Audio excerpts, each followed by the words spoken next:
All right, greetings and welcome to this special Austin Meeting Group Zoom meeting with the Oregon Statewide Jural Assembly. Before we get started, just like to take a couple minutes and introduce the several members that are attending tonight, and then I'll proceed with the call. Before we do that, I just want to thank the three of you for honoring us with your time and experience this evening, and to thank everyone attending for joining us to help make this call useful for everyone studying this subject matter and trying to come to clarity. So thank you all for that. Near the end of the call, we'll open up the lines for some questions for Ron and Charlie and William. But first, Ron, if you wouldn't mind, just take a minute, maybe two, and let us know who you are and what you do for the Oregon Statewide Jural Assembly and what value you hope people listening to this call may take away tonight. Okay, but before I do that, could we have a prayer from Charlie? Sure, Thank you. absolutely. Thank you. Thank you. Dear Creator of all that is, let us take 3 deep breaths, holding briefly before exhaling. This assists us in releasing tension and in aligning with one another.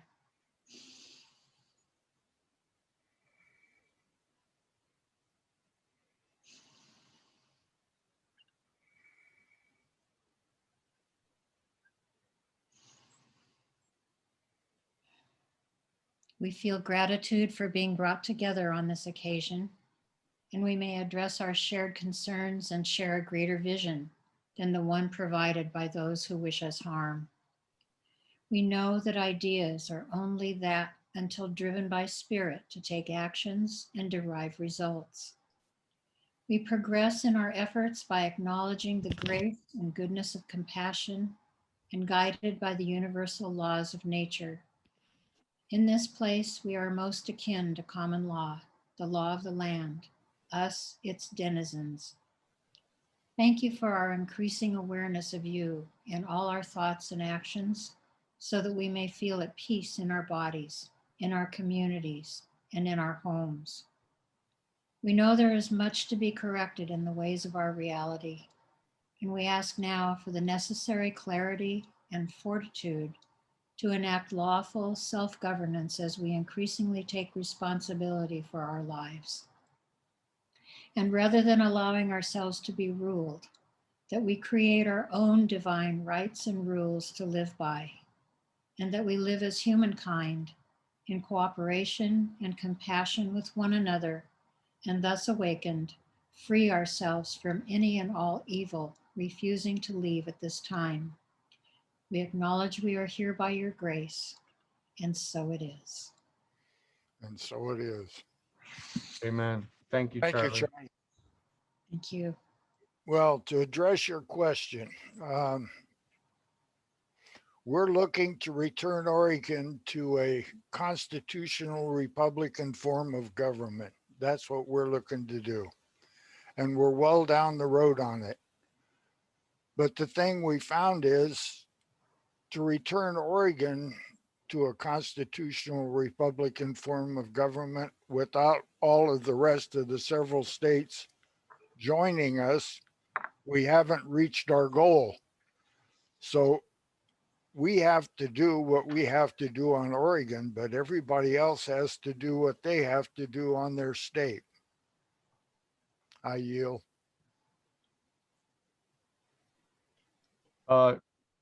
Thank you, Ron, for that.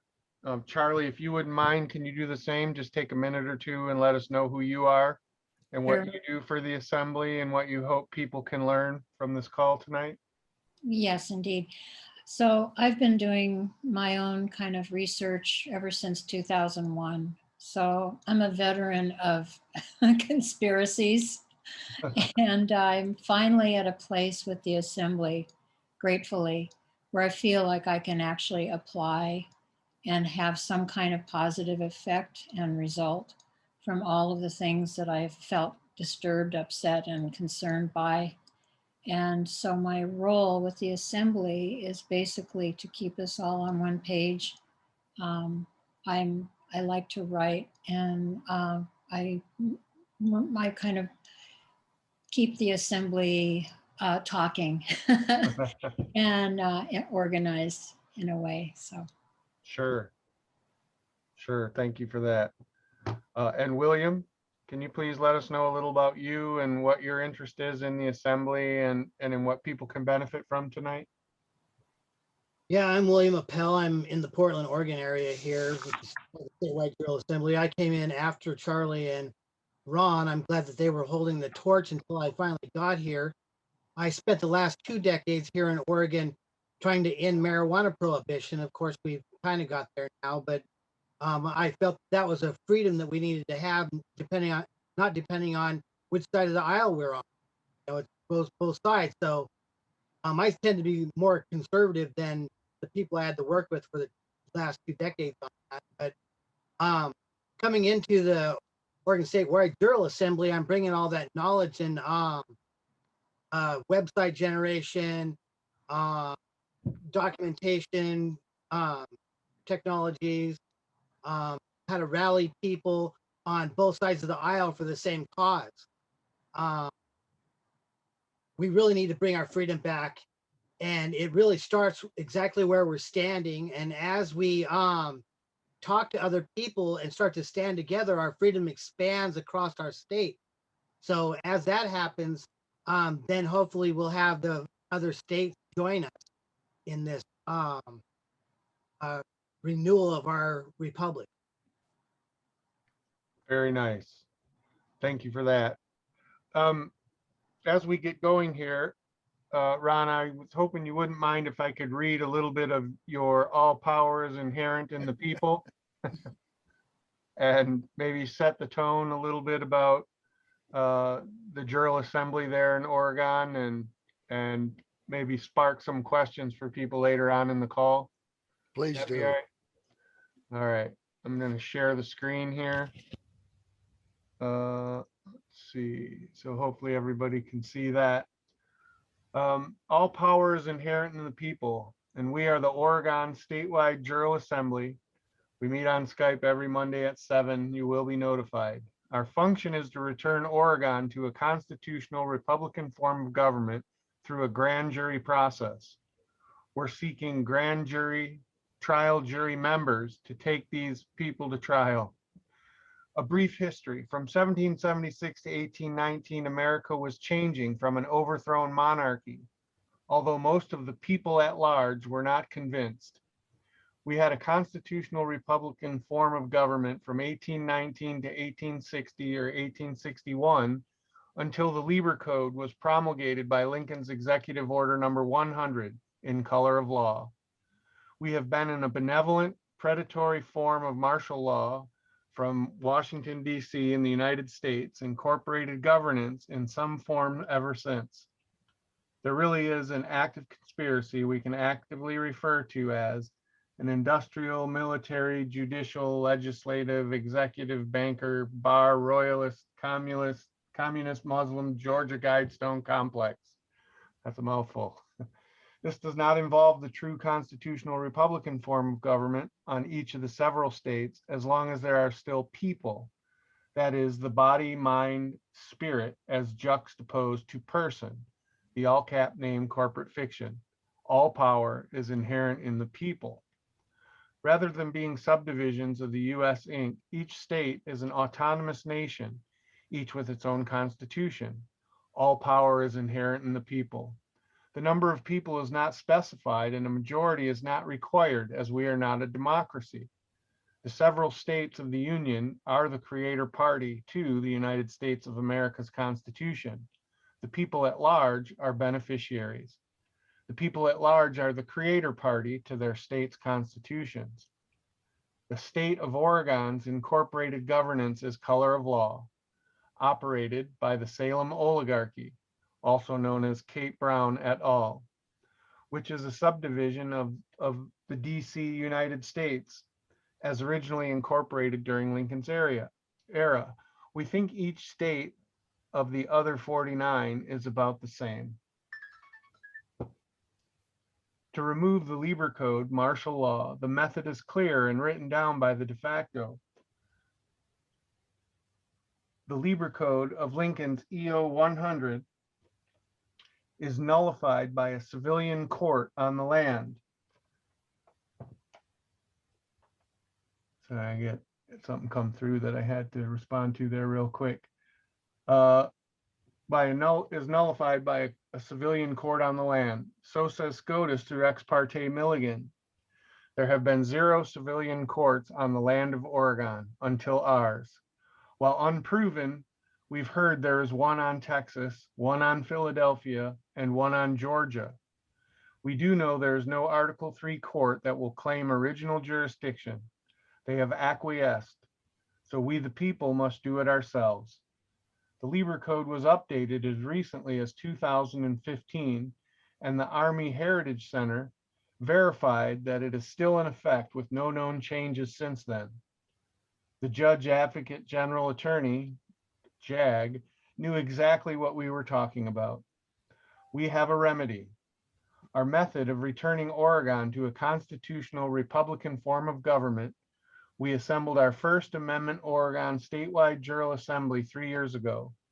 We notified the DOJ, the USMS, FBI, 36 sheriffs, 30 senators, the Attorney General, the Governor, and the Secretary of State, all lawfully, yet none rebutted our claim. They all acquiesced and defaulted. Then we formed Article 1, Section 1 of Oregon's Constitution and informed all the same actors. We formed our civilian court of record and informed all the same ones. Through Ex parte Milligan's authority, we nullified Lieber Code martial law and not one rebuttal. We informed the Oregon National Guard, Oregon Organized Militias, JAG, and they were unhappy. We intend to have an appointment with their commanding general, Michael Stencil. We have formed a growing 100+ member grand jury pool, trial jury pool of Oregonians, non-US citizens, to bring forth presentments to the de facto and true bills to the de jure against the evildoers on Oregon. We've held public arraignments and 2 public jury trials at our Oregon state capitol by our civilian court of record and implemented Article 3. A 1 Supreme Court claiming original jurisdiction. This is contained within Amendment 7, which states as follows. In suits at common law, the right of trial by jury shall be preserved, and no fact tried by a jury shall be otherwise re-examined in any court of the United States than according to the rules of the common law. This is a template for the other states. So with that, Ron, I would like to turn the floor over to you and to William and Charlie and kind of let you tell us a little bit about this document and your journey and share with us what it is that you would like us to understand about that. Okay, but I can't take credit for that document. Charlie wrote that. Ah, very Uh, nice. yeah, she's a good writer. So what we determined was that we have to do it ourselves. And it's kind of a paradox. You have to do it yourself, but you can't do it by yourself. So we formed an assembly, and we think what we did 3 years this month, what we did in 2.5 years, any other state can do in 21 days, less than 30 days, and bring themselves to the same place as we are. And that's by having all of the powers that be on your state's de facto governance acquiesce to you are assembled as people. You are, all the power is inherent in the people, and that's in every state constitution someplace. You have to find it for yourself on your state, and you notify them that that's who you are and what you're going to do. We told them we were going to form it. We were going to form a grand jury pool. we decided it would take 45 people in a jury pool so that when our secretary treasurer called the jury pool, that enough would show up to actually have a grand jury. And that was a hard slog. And we had a really hard time getting there. And then in one day in Salem, they were having an event, and we showed up with our tent borrowed from somebody else, and in one day signed up 30 people. The whole thing was we were not getting our message in front of the people that were like-minded, but we got our message in front of people that were like-minded, and they were standing in line to sign up. And people have come up with all of these fancy ways to declare your status. And we determined that a man or a woman, a free being on the land, body, mind, spirit, that member of the general public, the people at large, when they sign a document in living testimony in the form of an affidavit of truth, and they get two like-minded people to witness it, we sign in red, print our name and date in blue, and put a red right thumbprint over that. And when you get done with that simple one-page document, you have the strongest document there is. And that's your testimony and two witnesses. We stopped using notaries because the notaries are on the de facto side and we're on the de jure side. So when you get a grand jury and you look at the documents that we have, and a grand jury makes a presentment to the prosecutors. Now, prosecutors, when they use the grand jury, they give an indictment to the grand jury, and the grand jury returns their indictment to the prosecutor. And then there's a indictment by the district attorney or attorney general against whoever it is.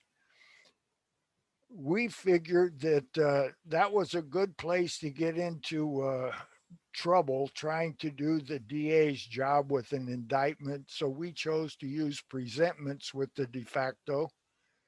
And a presentment by a grand jury doesn't leave the prosecutor any room for prosecutorial discretion. Before, when I've taken things to a prosecutor and said, what about this? And they said, no, we choose not to prosecute that. And that's their choice. But when they get a presentment from a grand jury, they no longer have a choice. So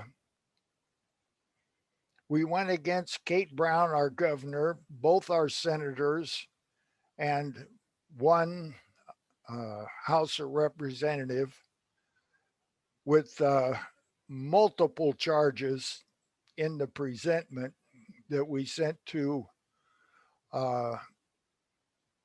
38 prosecutors on Oregon. And that was the job of the grand jury, and the grand jury met across the street from the State House in Salem on the plaza in public, broadcasting what we did. And we came up with the presentment for the prosecutors, and we came up with a true bill for the de jure jury, the Article 3, Amendment 7 trial court. And we called a trial court, and it showed up. You only need 12 and 3 alternates. I think there was 21. Was it 21, Charlie? Yeah. We had 21 show up.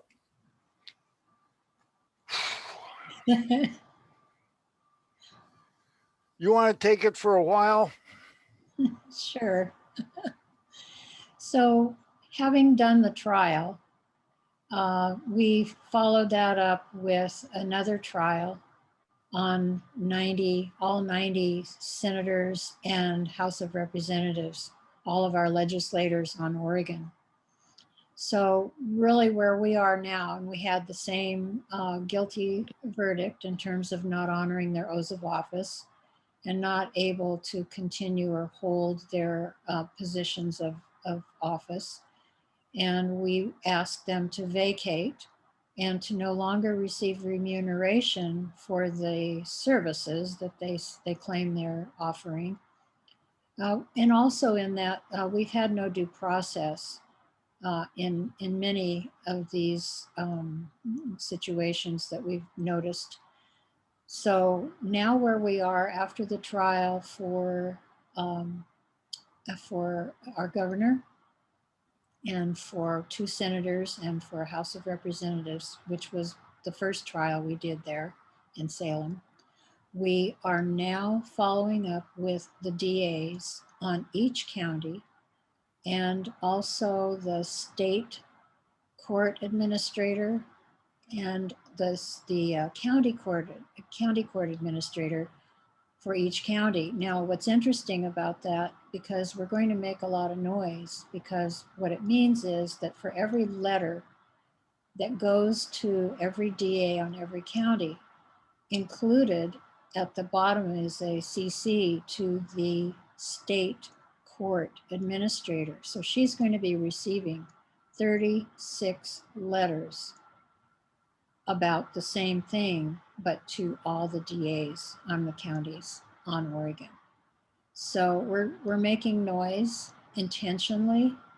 We currently send out a call for action letter, and William and Tanya put out a coverage for the counties that weren't already covered by individuals who were able to step up and send their letters. And so now we have every county on Oregon covered who will be receiving their DA letter and follow-up phone calls along with the court administrators for every county and for the state. So that's where we are at this point. We're working on that, and we're waiting to get their certified letter receipt, and then we will start making phone calls. Go ahead. I'd like to bring up a point here. We always prove that we served our papers to the people that are supposed to have it. And a lot of people don't know about the Universal Postal Union Treaty. And when you file a paper with the post office, with one of the postal clerks under that treaty, they stamp the document that you're mailing, and we use a 1-page document. And then they stamp your copy of that 1-page document. The clerk at the post office folds your envelope up and folds your letter up and puts it in the envelope, and they round stamp your document at that time, and they round stamp the envelope. You fill out a form called I think it's 3817, and that is proof of service. And that stands up in any court that you've proved you've served these people. They can say whatever they want about they didn't get it, but our job is to prove that we served it. And they round stamp that also, that little Yes. white paper. You can find it any place on the internet. I found it several times, found a really clear written 1-pager on how to do it. And anybody can serve their paper for $1.55 and a forever stamp and a 2-cent stamp on the 2 documents. I think it comes to $2.08 or $2.13, and you have proof of service for your document, which is really economical. We had a person the other day that said she receives all the mail for the risk management of Oregon, which we have instead of a bond. And she said she never got the document. Well, we have proof of service, but she says she never got it. And to replace that and prove that she got it and to get a letter, a card back with signed proof of service, that costs you like $8. So it gets really expensive. We've got 38 prosecutors to deal with, and each one of the 38 prosecutors has 4 cases on that item. That's 152 docket numbers. So it's not a lightweight undertaking when you choose to have a you choose to have a grand jury and then a trial jury and do all of the steps required to provide due process to the people you're going against. 152 times $6 gets expensive. And then when we did it times 90 people in the legislature, 90 people in the legislature times 38 prosecutors, now you've got 3,420 docket numbers to keep track of. Wow. We had to build William did it, William and Tanya. We had to build a come on, brain. Database. There you go. But then when you put the database on something, spreadsheet, Board. spreadsheet. And then to get the information to a spreadsheet, then we had to have a way on the internet for each one of the deputy clerks in each one of the counties that was dealing with each one of the prosecutors and court administrators to enter their data that, yeah, I did call them up and yeah, I did talk to them and they have the document and they assigned it to John and he's going to be the prosecutor. All of that information has to be documented. So that has to go into a database that Jamie put together for us. And that information has to be available to everybody that is working on this. So, I mean, yeoman effort.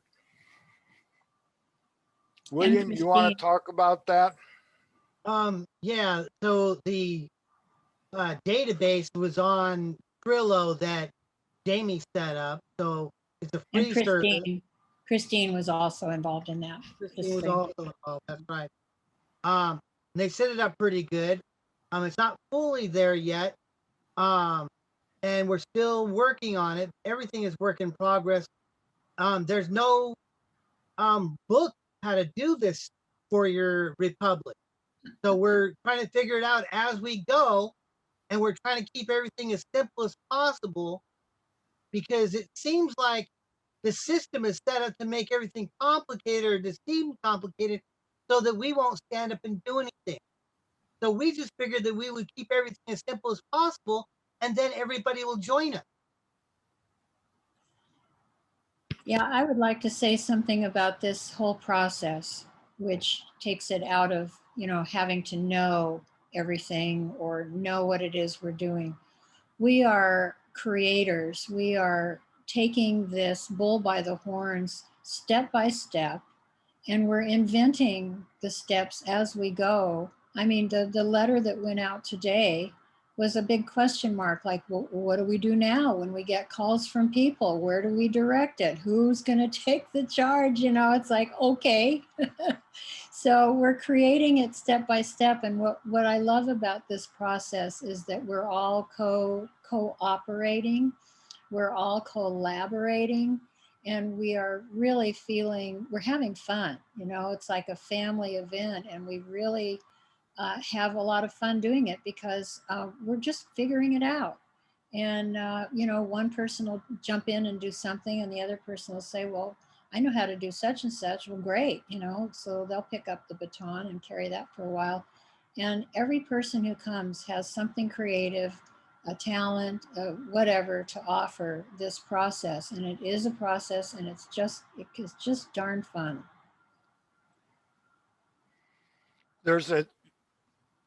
What we've done in all the letters that we did and the notice and demands and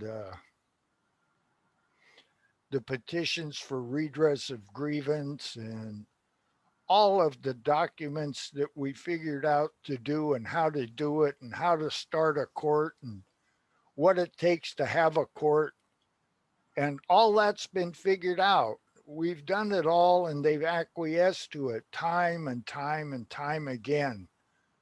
So anybody on any state that wants to start their own jural assembly, and if you can't find your jural assembly on your state, it only takes 5 people to start it. Then you get all the paperwork done. Then the next thing is the hard part is getting a big enough jury pool together to actually have a feasible grand jury pool. And then, but all of that's set up. We got templates for it. We can show you how to do it. You can do it yourself, and you have to do it yourself. Each and every one of you on each and every one of the states. Here's something. This is one that we think. There's only 33 states. March 1861, we went into color of law. Since March 1861, every state that has been brought into the Union from their territorial status has been done in color of law. It's bogus. Go ahead, Charlie. So I would just like to say that knowing that, every state can put that into your awareness and look at when your state was, vindicated, was ratified.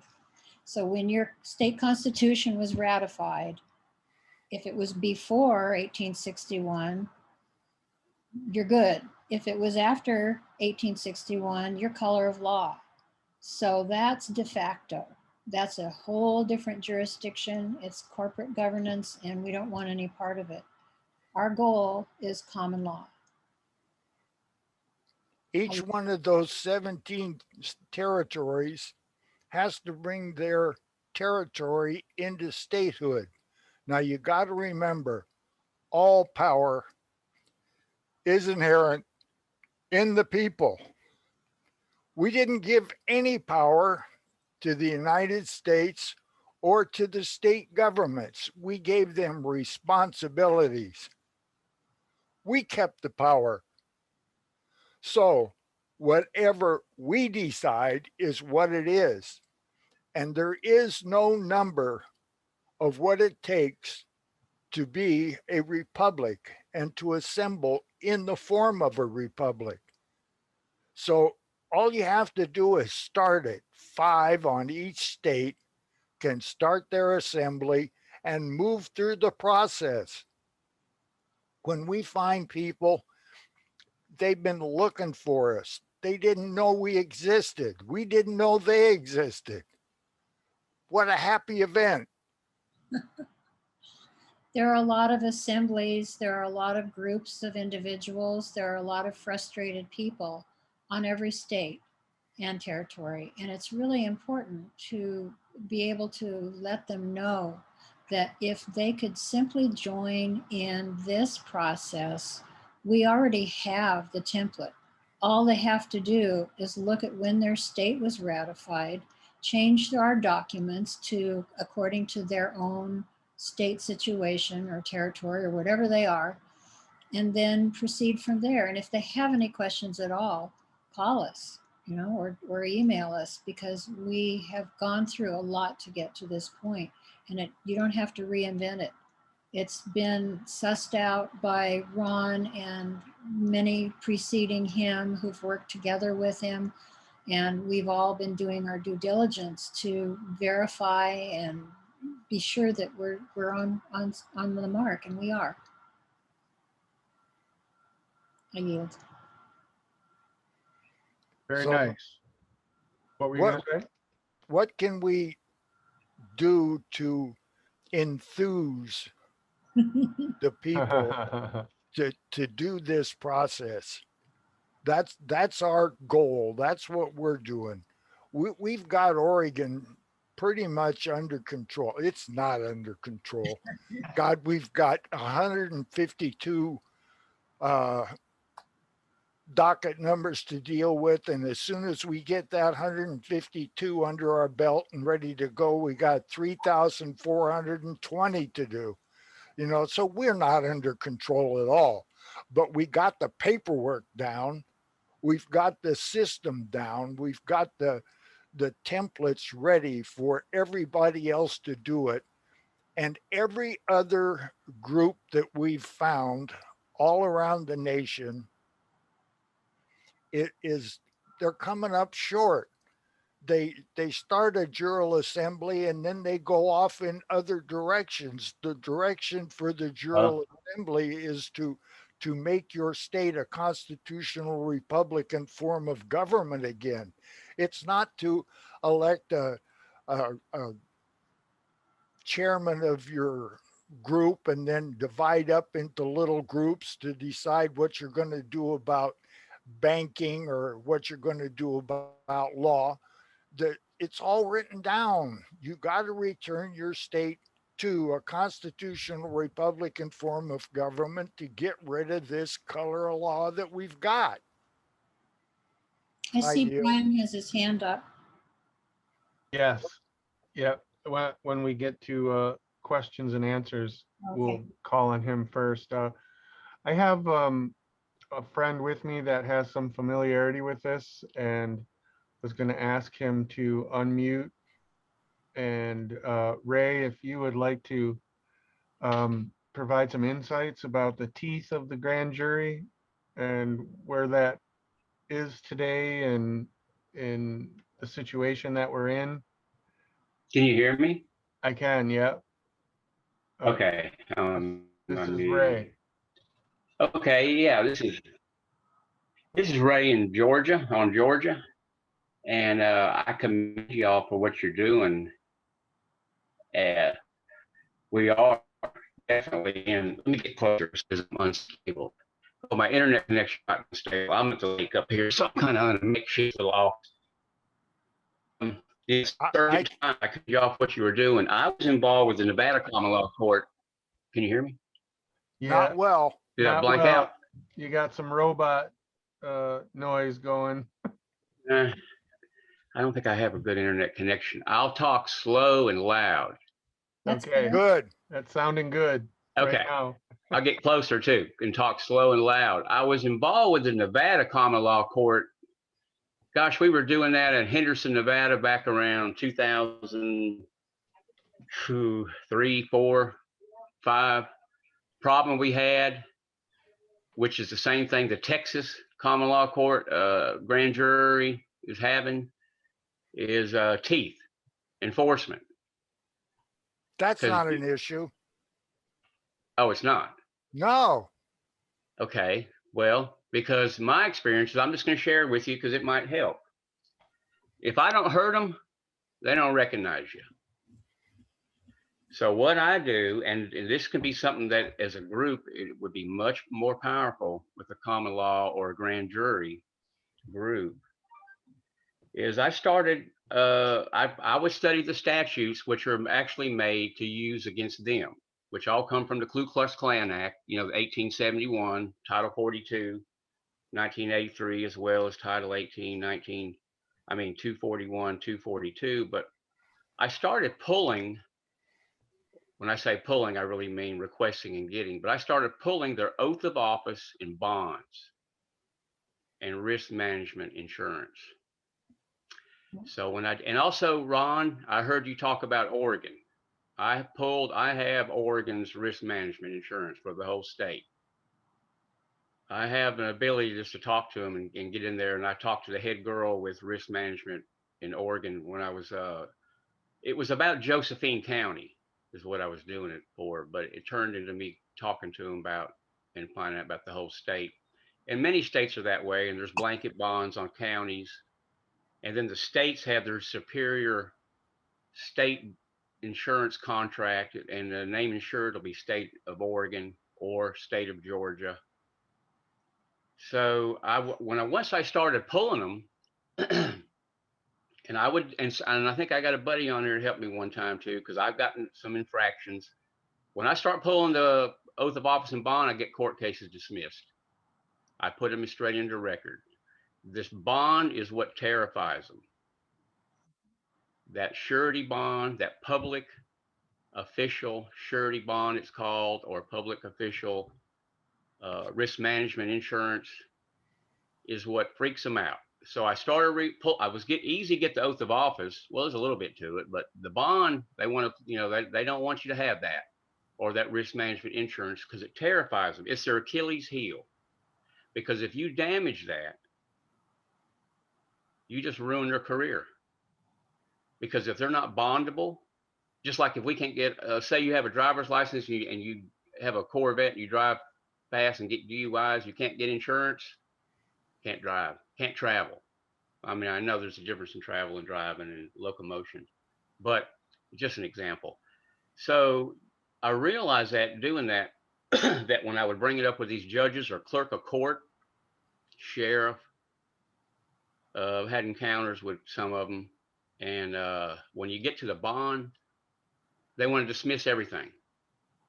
They want to back off. So I realized, okay, so this is the teeth for we the people, because they're operating commercial enterprises disguising as government, trading on Dun & Bradstreet and pushing securities through the counties. And the DA and the judges are really what's pushing this, because they get everybody to plea bargain when they do all these cases by forcing them and it's due process violation. They always avoid the arrest, the commitment hearing, administrative hearing, depending on which state you're in. It's called the same thing.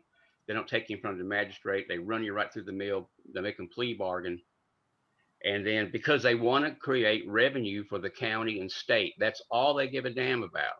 They don't give a damn about the Constitution.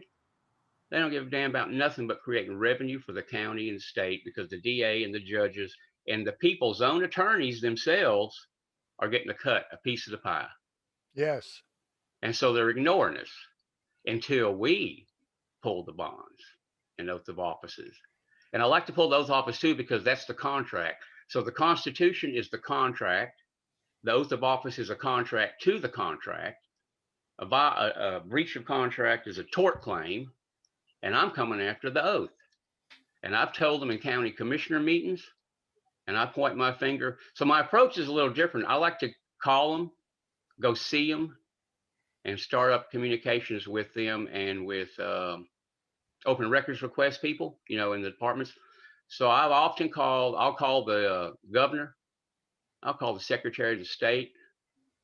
I call, what's the one? I'm just doing all this stuff in Maryland. I've done Oregon. I've done Maryland. I'm probably going to do Virginia pretty soon. I've done, Georgia, quite a few counties in Georgia. Not the Bureau of Fiscal Services. What's that? Let me look through my notes. So anyway, but I'll call these departments, and it's usually women, and I become friends with them. I mean, they really don't know they're doing anything wrong, because their department, now the district attorneys and the judges and all that do, but the girls that are running these different in these different departments, they don't know nothing. And they usually, okay, so the comptroller. So then I'll end up talking to the comptroller office of the state, because this is where the bonds are coming through. If I have problems where I can't get them in the county. So if I go to the county and they act like they don't know what I'm talking about, I'll go to the Secretary of State. I'll get her to tell me. I'll call right back to the county. I say, well, I just talked to so-and-so, Secretary of State. You got the bonds. You have the bonds, and I want a copy of the bonds. Because in Georgia, the statutes are, all I have to do And every state's not equal. Some are clearer than others. But in Georgia, it specifically says in the statutes, all I have to do is desire them. Now, I've seen that when I call Oregon, when I was calling Maryland, when I was calling Virginia, they immediately say to me, "You're not from around here." I just say no. They see my area code, and then they commented when I called Oregon. In fact, they commented on my accent, and I said, "No, I'm not from around there." But I don't give them any information. I don't let them know anything. What I found is when I tag team, I got the idea of doing this where multiple people. If multiple of us, the governor of Oregon, let's just talk about her, that scoundrel. But if multiple of us go after her oath of office and bond or risk management insurance, they will not know, they will freak out. I'm going to tell you right now that, or even a DA in a county or a judge in a county or a clerk of court in a county, they will not know what's going on because I did it before and I had friends help me. And so when I was having altercations with them or doing something, if I have one friend that comes in and starts doing it, then another, they think you're the feds, because the feds will come into a county and bust them up. County commissioners are running the show too. And they got an oath of office and bond too. And that's what I tell them. And I tell them it's a career decision, whatever you want to do. But that's all they say, what does that mean? Well, it means what it means. I don't think I need to explain it anymore. So when I get these oath of office and bonds, listening to you guys tonight, it really makes me realize, because I have to show people, and I've talked on the calls before, and Rob's got some stuff where I've talked on the Austin meeting group before about this. And in fact, I'm helping some people now with different states. But there's power in numbers. And I always used to say, I want to create a wolf pack where we can focus on certain areas. Because if you can see what I'm doing, what if there was 12 of me doing it all at the same time, and to somebody in Oregon, whether it's the governor or attorney general or whoever, you know what I'm saying, or it could be a mayor, or these mayors, just like the ones, they're so open, they are so weak. The information, the power we have, I'm telling you, you can put them working at McDonald's. Career over, pension gone. Ray? Because yes, sir. No, sir, I enlisted, but that's beside the point. We're going an entirely different way. You're talking about the de facto and working with them in their de facto color of law court system. And I understand that court system, and I understand what you're doing and how you're doing it. But that may get one case dismissed and they may kick it down the road and they'll agree, but that doesn't get your state back. That's doing it one at a time with individual cases, and we're shooting to get a state back. So we went to a de jure law form. And Right. that's I'm familiar with what you're sharing. I was involved heavily with Nevada common law court. It was the same thing. well, No that's where we're enforcement. going. No teeth, no enforcement. They will not listen to you. I assure you. Would you please do me a favor? Do Yes, sir. not prognosticate against my best interests right in my face. You don't know that, Ray. Okay, well, then I'm ready to learn, because I want more arrows in my quiver. I'm only here with the same. I have pledged my life for liberty and probably gone without, and putting, as far as being on the list and in the crosshairs, as much as anybody else. I don't doubt you a bit. So I'm here just to share, just like I said when I first, started talking. I was just going to share my opinion with you. That might help if they're ignoring you, because I just know it's very effective. And I'm not working with the de facto. Oh, I'm not working with it. I'm using it against them. Yeah, but I you're want to we working the in their people. law form. That's the They're- law form you're working in.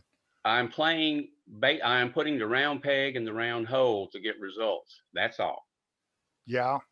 Well, we're over here putting square pegs in square holes. That's what we're doing. And Okay. I understand the de facto. That's why I said when our grand jury came up with its findings, it came up with presentments that we took to the de facto prosecutors. That's for their side of the law. That's the de facto color of law.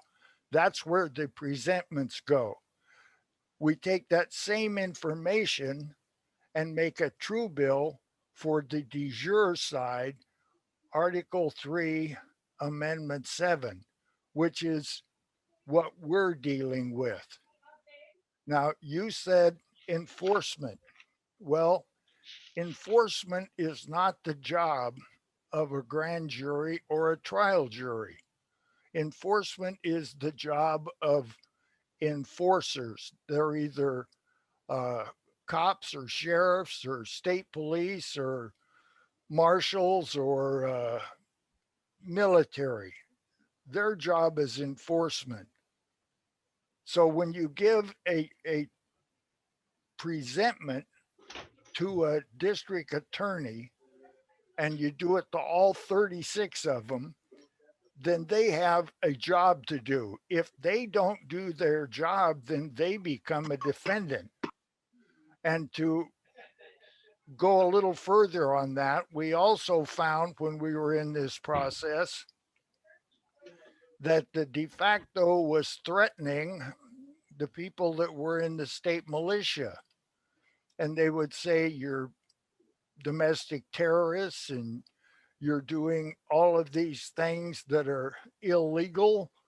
And so we wrote another paper and said the Oregon Statewide Jural Assembly is now the Second Amendment well-regulated militia on Oregon, and you have 7 days, 14 days, and 21 days to rebut this, or you acquiesced. And they acquiesced, and we are the Second Amendment militia. Now, on Oregon, we finally found the militia people. They're hiding because they're afraid to be arrested more and prosecuted. And so we found them. There's 4,500 known militia people on Oregon. And we've made the Second Amendment well-regulated militia a known fact, and that's who we are. So now, how much more power do you need if it comes down to it? But we haven't even gotten there yet. We haven't gotten to one district attorney with our follow-up. Wait a minute, Charlie got the first one through to Kevin Barton. Washington County. Yeah, for Washington County 2 days ago.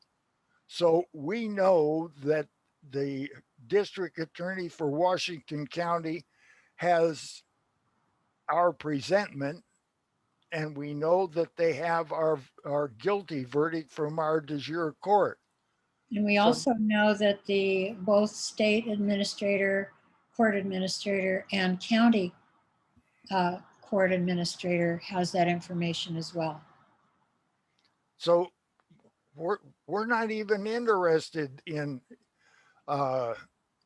enforcement yet. We haven't even finished the due process part to even get close to enforcement. Go, William.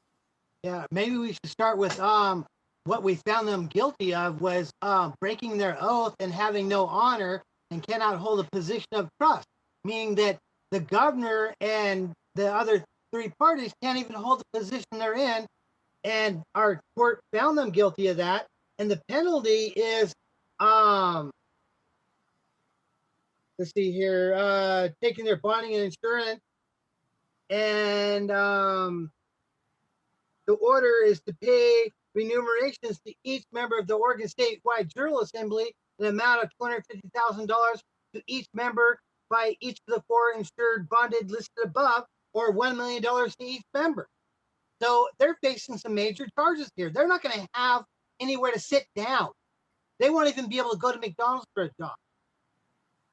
They're done And when we get done with. And so if they don't step down or ignore you, what's your plans? the We next want to step, scare them out of office for one, right? But we're going through this whole process to prove without a doubt that each one of these other parties that we're talking to, they're involved too. So we're going to add them to the list. So before long, we're going to have everybody there. And yeah, we might use some of your tools too. They sound like, a good way to scare somebody to do something. Maybe we can scare them out of that spot so we don't have to come physically pull them out of there with the militia, right? That would be better than to use a militia. But if we have to, I guess we have to get down to that. another thing we found out is when we went to the treasurer of Oregon to find out about stopping the remunerations to these people, we found out that Oregon doesn't pay them. And we haven't been able to prove this yet, but we have strong suspicions of it, that every elected person on every state at the state level gets paid out of Washington, D.C., and it may go down to the city level, because we have a document where they did a taking on private property in downtown Portland, and it states that it states City of Portland is a subdivision of the County of Multnomah, is a subdivision of the state of Oregon, is a subdivision of the United States. That's how they're doing it in the corporate world of color of law. That's not lawful. That's not even legal. That's color of law since March 1861. But he who can be deceived, let him. Well, we're not deceived anymore. So we have to find out who pays these people in Washington, D.C. Somebody has to be the paymaster. So we have to find a paymaster to stop their pay. And one thing about common law, our job is not to punish. Our job is not to incarcerate. Our job is not to execute. Our job is to find remedy. That's what we're looking for. We're looking for a remedy, as we are guaranteed by our founding documents. So remedy's what we're after. And we're using their laws like 18 USC 3571. If you type that into DuckDuckGo, it comes up $250,000 is the penalty for denying me my due process. And they have denied us. Yeah, and that's per violation, Per person. per person, per violation. Now, when I took the documents that we were going to use around to a whole bunch of people that are smarter than I am in all of this, I said, okay, this is what I want to do. I think this is a class action. Everybody on Oregon, every single man, woman, and child on Oregon has been denied their due process by Kate Brown on a multiple charges, breaking the First Amendment, the Second Amendment, the Fourth Amendment. Hell, she even had a law passed exonerating the people that murdered Robert Lavoie Finicum. That's how evil this person is. But anyhow, when you get to the point that you have these people in the crosshair, then what do you want to do? We want to find remedy. We want them out of office. We don't want them paid anymore. We want to collect on their risk management or bond insurance, just exactly as it says in 18 USC 3571. I agree. We don't even come up with judgments. There's no judge in the common law court. You don't find a judge in an Article 3, Amendment 7 court. It's a jury. So we come up with court's orders. I don't know what's going to work. Whoever has gotten to here before, not the NLA, not Anna, not T. Rowe. I haven't been Jim Wright, none of them. Nobody's gotten to where we've gotten. Little old Oregon, with our small group of Oregon Statewide Jural Assembly and our grand jury, we've gotten further down the road in our grand jury, in our trial jury, in our verdicts, and everything else than anybody else has ever gotten. Lots of people get to close to where we are and then they stop. They come up to one crux or another that they can't handle. I yield. Or they let the other groups come in and destroy that group, right? So we're not letting that ever happen. We are working together for our freedom, and there's no leaders in our group. I mean, we kind of stand up and kind of direct something, but if any one of us disappears, there's going to be another person that's stepping in there to do exactly what we've been doing, because our freedom, our republic is more important than all of our division. Right. I would say too that a lot of assemblies start out with really good intent, and they're very successful in creating community, and they break out into committees and they have all kinds of wonderful projects that they're working on. So it's not to denounce anyone's efforts on their behalf. However, what we're doing is that we don't have committees like that. We are an assembly of people who have a singular goal, and that is to return Oregon to a constitutional Republican form of government by the people, for the people, not a Constitution, Democrat, or Republican state, but a Republican form of governance, which is that the people don't have to have a groundswell, a mass number of more votes for something than another. It's just enough people who come together and see injustice, and that's the beauty of not being a top-down or hierarchical situation. We would love to see an assembly in every county who's addressing their own particular county's issues, not one assembly on a state, not one assembly headmaster that is dictating what everyone in the assembly in their state or territory needs to do. We know that we each have issues within our communities that can be dealt with by each of us if we get organized and if we work together and if we have compassion and cooperation. We can get it done. And the amount of money that's being sucked out of every one of us by these corporation heads, which is what I'll call elected officials, they're working for the corporation and it's all about money. It's called commercial code for a reason. That's why we do not want to do de facto anything. We want to be de jure common law, people on the land, living real blood people. They already have us bonded and they're selling and making money on us every which way. We want our money back. We want our lives back. We do not want to be slaves to that commercial code of law anymore. I yield.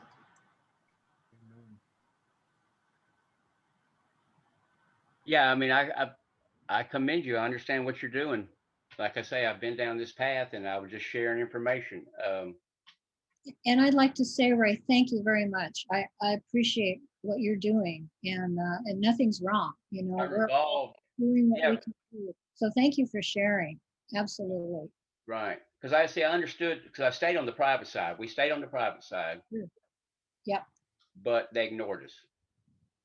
Yeah. Well, that's what So Jim this is Wright why did. I evolved to understanding that the statutes were written for us to use against them. And that's what I do. Yeah. And I agree. Yeah. And so I just do that and I pull that oath and bond. And then when you go out to the bond, and you can file claims on that bond, and there's a process to do it, or risk management insurance, and you just have to verify with an affidavit of criminal complaint, and you list the constitutional violations thereof, operating under color office, color law. The statutes in each state will even say it and say, this is the cause of action. Come forward under a color of law or color of office trespasses. And say, okay. So when I saw that, of course, I started with Georgia first, but then I'm seeing it in every state. We have that power. When we were back a republic in 1861, before Congress, left sign died dead because of the war, but it's been gone. It's been the corporation ever since. But they did put these in place to punish the southern states, not knowing, because they didn't want to accept the northern rule, after the war, Reconstruction. There was no authority for that. But what happens is this is still on the books for us to use if we have to need enforcement to use against them. And I'm not saying I'm operating in the de facto side. I tell them straight up, I'm one of we the people. And I'm holding you, to your oath of office. You swore oath of office to support the Constitution of the United States. And in Georgia, it always ends with, so help me God. I pull them. I pulled the oath of office of the governor. I pulled the oath of office of the Secretary of the State here because I got into that, because of the voting fraud. I started seeing if I could do it. They told me, they said, nobody's ever done this. I said, well, I am. I just designed. Can Yeah. I bring up something to you on that, Ray? Maybe 3 years ago, Ray, Cam, and I started with the Department of Justice downtown Portland, and we went for the bona fides. There's 5 items. I can't remember what they are right now, but they're all written down that the attorney for each state and the marshal for each state and the agent in charge of the FBI for each state must have on file. And all of those are written down. So I demanded those. I just am the guy that wrote the paper, but we, the assembly, demanded those bona fides from the, what's his name, Billy J. Williams. He's now been fired. Russell Berger is the marshal, and they all refused. All 3 of them, the top DOJ, U.S. Marshal, and FBI people on Oregon refused to provide their bona fides. And there's absolutely nothing that we could do about it until we got a civilian court of record and until we got a grand jury. And when we read all of our charges that they acquiesced to the grand jury, that was one of them. Against them, there's also one against the U.S. Post Office. In fact, there's a list of about 7 or 10 of them that are all ready to go. The grand jury has already found them a preponderance of evidence that these people should be charged. But we got 152 docket numbers and 3,420 docket numbers. And what the hell are we going to do with more cases to bring to the table when we can't deal with all of the work that we've got now? We'd need another 100 people just to do the paperwork. We agree with what you say, but it's a sidestep. It's a distraction. The goal is grab your state and get your state back. Any other goal is just, it's not the goal. It's a distraction. That's what we say. You got to get your state. And we're going for Oregon. And we want you to go for Georgia. And we want somebody to go for Florida. And we've got to get all 33 of the states and the 17 territories in the same position. And it only takes just a jural assembly on each state to start the ball rolling. In 21 days, you're at the same place we are. Then you can get your grand jury and do the same thing. The NLA is running a grand jury in New York, and they get all of their stuff together and they act in the de jure. They take their case to a federal court, and there is no federal district court that's lawful, not one. So why the hell do you want to go there with any documents? It's a distraction. They're already color of law. The only law is we the people, and that's in Article 3, Amendment 7. That's where you have to go. Going to Mukini 301, a decision by the United States Supreme Court, says that any court whose name begins with the United States, such as the United States Federal District Court of Portland, is a bogus court. It's not Article 3. So why do you want to deal there? You're dealing into more color of law. You're giving them substantial recognition. You got to go de jure, and you've got to give your de facto presentments to the de facto and force them to do the law in the de facto side. And we're going to do the law on the de jure side because we want our state back, and our state comes back in de jure. It doesn't come back in de facto. Color of law, that's for somebody else. Well, if you think about the image, just close your eyes and think about the Brits in their powdered wigs and their robes, sitting up on high at their desk, looking down upon everyone in the courtroom. And it's just, if you look at it from that perspective, like a drama, it's so absurd. And that's what we're doing with our judges and the bar and the whole thing. It's an act, and we are the actors in the play.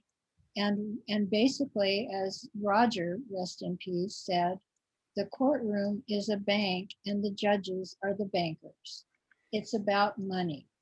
That's how they generate money. And there's a lot of stuff going on behind the scenes that's not even clearly legit, if you want to call what goes on in the courts and all the money and bail and da, da, da. We are needing to eliminate a judge. We don't want to be judged. We want to be the people who make the decisions on how we want to govern ourselves. I yield.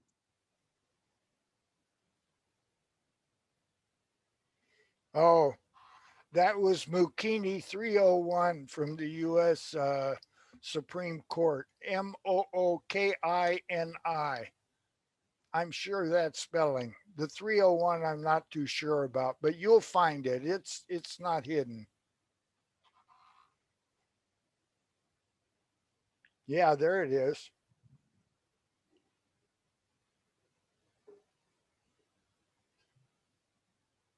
I would like to have Ray. I put my email address in the chat. If you could pick that up, I'd like to hear from you.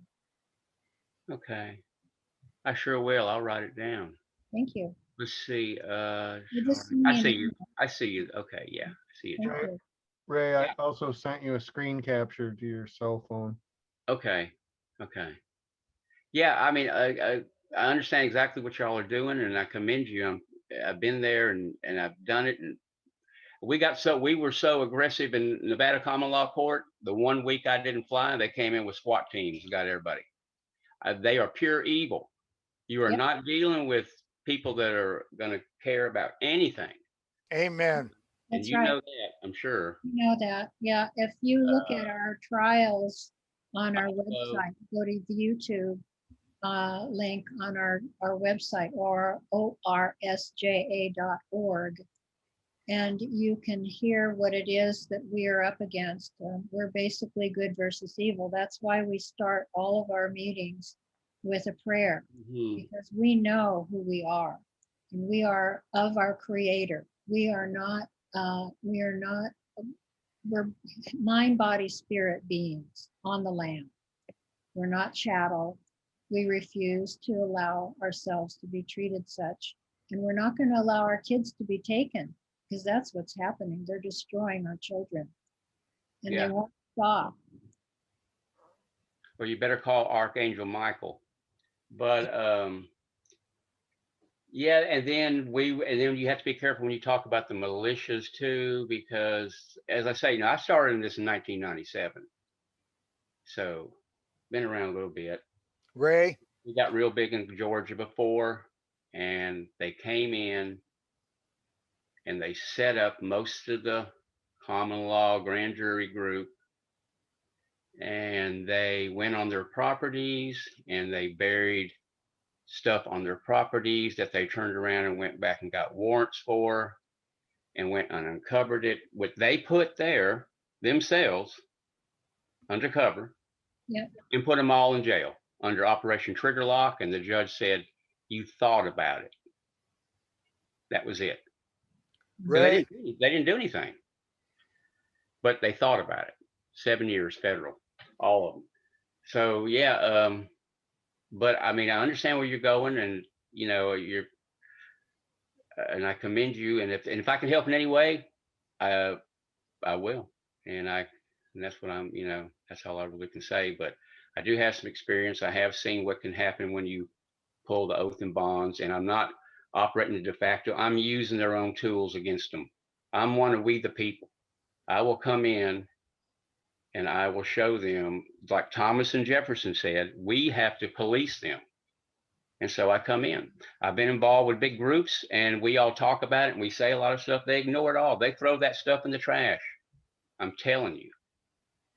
And I'm not trying to infringe on anybody's consciousness or take away from anything. I'm just, only here to just share my, views, just like y'all are doing, because we're all on the same team. Make no mistake about that. Yeah, indeed. I'm on your team, make no mistake.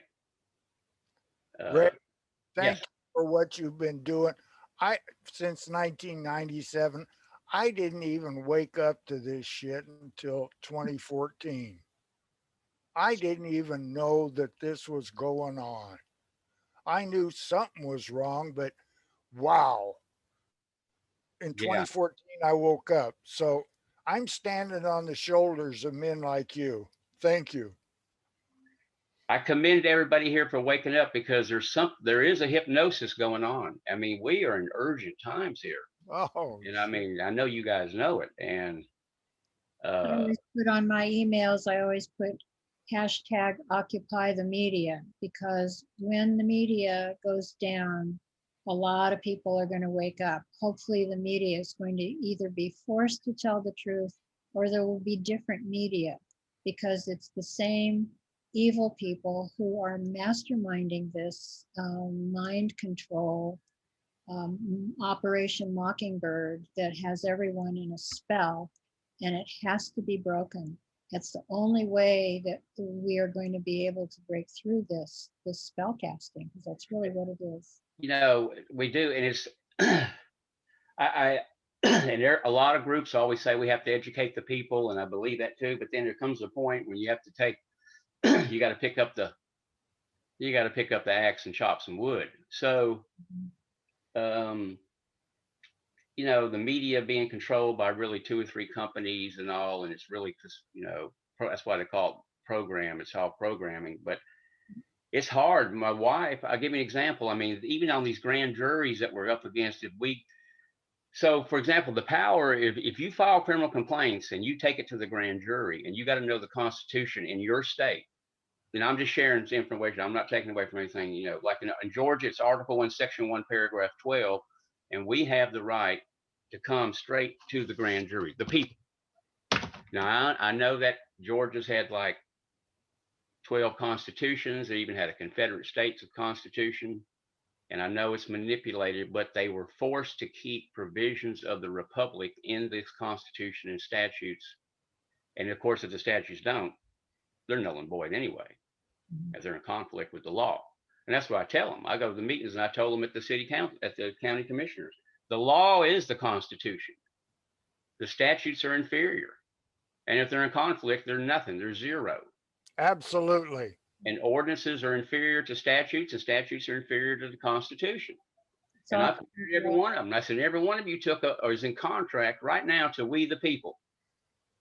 You're in contract to the Constitution, and your oath is a contract to us. And you each one have a bond. And I can come after you and exceed the amount of that bond, which you have to pay back, and come after the house you live in and the toys your children play with. Now, what do you want to do? Well, what it started was, I tell you, when I did that was when the gun thing started. This whole thing started with me about the guns, because I was Second Amendment, So that's what really triggered me. And I would go to Atlanta and I would lobby, but they don't know. We can go to the Capitol, and I know it's the de facto corporate. I would use the pages and I would say, I want to see Representative Westmoreland. They have to come out, the senators and congressmen in every capital, every state. When they come out there, I tell them, I say, I want to talk to you right now about your oath of office and your contract that you're in breach of. And I want you to oppose this bill or support it. And I want to get on you. I would get on them right there. And you know what someone would say to me? This is how bad. Well, how much will you contribute to my election? I said, I'm not here about that. I just told you. Well, let me tell you something else I figured out too, since I'm talking for a minute. Okay, we have power here in this arena too, which I can help y'all. When we're dealing with the bar attorneys, because when you go to the clerk of court or you go to whatever, the sheriff and all, they're going to these attorneys that are right there in the county. They're legal counsel, and they're elected in Oregon. Some states are not, they're appointed, but with Oregon, they're actually elected, like in Josephine County. I saw that. And but they have an oath of office to the bar, just like to the county or to the state. And it's the same language. Well, you can come in, if it's a first-year attorney, you file a grievance on an attorney, you just killed his insurance. He cannot litigate, he cannot earn a living. Attorney 2, 3, 4 more years older, two grievances. He loses his identification purpose. If you want to shut the whole law firm down, 3. I mean, the whole law firm, Johnson, Baker, and Smith, whatever the hell it is. And if they're in court litigating, they're thrown off the case. They say it was a $100 million case. That's tough. They will cry. And that's what you want. I found that if they do not blow smoke out of their ears and their hair doesn't stand on end, I'm not doing any good. If I see smoke come out of their ears and their hair stand up, I say, okay, I'm doing the right thing. Pupils dilate, all that stuff. Almost wet their pants, whatever. So, but it's going to take, what I'm sharing is just information to share to move the common law grand jury forward, to make sure it's recognized. As we go forward and do these things, you may have to, utilize some of these things that are there for us. The tools are there for us. We're really so powerful that even if 3% of us start doing stuff, they got a problem. They will have to recognize. They got a big problem. Yes. Well, And it's urgent, because it's more urgent probably in Oregon than Georgia, because I watch what's going on across the country. And I'm glad I'm not in Oregon, because I probably would already popped a cap on somebody. But Ray, do you know a guy named Paul Braun in Georgia? No, I don't. I'll write his name down. He's a former U.S. House of Representative from Georgia, and he was on the Republican ticket for the last one and didn't make it. And he's running again. Not Brown, but Brown. Broun, I think it is. Broun? Yeah, okay. He's a doctor, MD, Paul Braun. Oh, and he's good. He's not an attorney. Well, yeah. That's Oh, hey, that's another thing. I'm glad you brought that up, Ron. Okay, most of the people in the House and Senate, the General Assembly of each state, as well as DC, what are they? a lot of them are attorneys. Yeah. Oh, And guess what? You can file, they push these bills that are unconstitutional or they support them, file agreements on them. File agreements. You can get them to lose their bar card where they can't practice anymore. And that's all they know because they're lazy, no good. That's all they know. And it's just, these are little tricks that I've learned about that because, we can even, like, if there's a representative in the House of Representatives in Oregon, or, or a mayor might be attorney, or Our governor, our governor is one. Yeah. So you can file grievances on her with the bar, the Oregon bar. I pulled oath office on the Oregon bar on attorney, and you can file that grievance, and many people do it, not just one. And they will pull her bar license, her license to practice. What's a union card, really, is what it is. But they'll pull it, and these things you can make them start recognizing us because they're gonna try and act like you don't exist. But when you start hurting them, they start recognizing you, and that's all I found. They get threatened. I mean, like in the county I'm in, I just go right off the bat. I pulled the oath of office on the sheriff and the bond. It was a blanket bond in this county, and the counties with blanket bonds are weaker than the counties where each individual has a bond. Because if you damage that bond, the whole county shuts down. The whole municipal corporate overlay nonsense has a problem, and it scares them. And so when I pulled it on the clerk of court, I forgot I'd done it. I left town, I came back because I do it so much on everything, many counties. We just had a sheriff that was removed from office by the FBI. The people filed criminal complaints, got it to the district. Got it to the, I guess you could call it the corporate grand jury, not the common law one, was indicted and was removed, almost threw his ass in jail too. A sheriff down here in Georgia, Clayton County, for abusing people when he locks them up, color of law infringements, judicial misconduct, all those kind of things you can bring up, which are all in criminal code. We use criminal code against them, their criminal code, the Georgia criminal code, against them. We turn the mirror around. A DA, what they're scared of is, you've always heard that a DA worth his weight in salt can indict a ham sandwich. So the problem, what they're scared of, is when they become the ham sandwich. agreed. Yeah. And so those are things, that I can share, but yeah, you can do that. And if several do it, it would be very interesting because I know that governor of Oregon is terrible news. What do you think if everybody on this call filed a grievance? Now, I mean, you have to have a legitimate reason. You have to be able to support it with verified violations and trespasses, which wouldn't be hard for a No, we can do that for sure. We have a list. How about you could start with mask mandates? You could start with the Yes. Oregon Health Authority dictating everything health related here that's anti-health. You could talk There's- about destroying our business infrastructure and people committing suicide and using their Exactly. arms against each other because they're so frustrated from being locked in. So are losing- you familiar with Randy Kelton? No, Okay, so the governor of Texas did the same thing. The governor of Georgia's done the same thing. The Democrat states were more intense than the Republican states, in my opinion, because I would take the executive orders and read them. And in fact, the Georgia executive orders always had the provisions in it. It said it would have all that stuff like you're talking about. It said, unless in conflict with the Constitution, then it will be removed as though it was never part of the executive order. But I couldn't find that in the Democrat states like New Mexico or Colorado. I would read them. I didn't see that kind of verbiage like was in South Carolina and Georgia, which were Republican states. I said, okay. But Randy Kelton filed a criminal complaint against the governor of Texas. And I can give it to you. It's 150 pages. And he uses strategy. So here's what he did. There was a Democrat DA that was voted out in Texas. It was 235 counties in Texas. Georgia's got 159. So he saw that and he knew about this game he plays because he's not allegiance to neither one. We know they're both just actors. We know this whole thing's an act about the Democrat Republican. So He went to the Democrat DA that was voted out, was leaving office, and said, here's the chance for you to get back at a Republican. The DA gave the criminal complaint to the grand jury.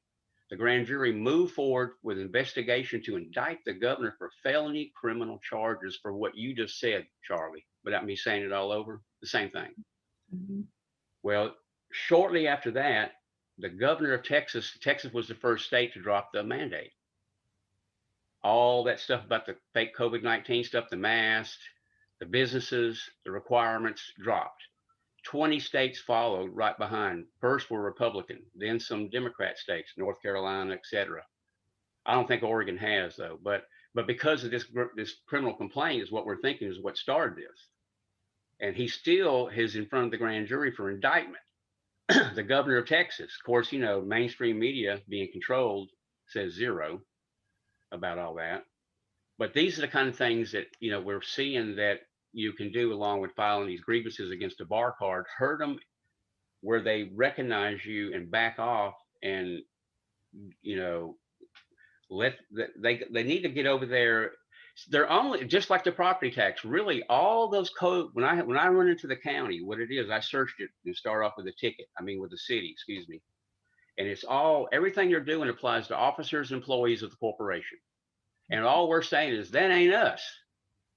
And you're including us unlawfully through fraud and judicial misconduct and treason and everything else, trying to say we work for you. And I told them before at the county, I said, if you want to continue on with this, where's my paycheck?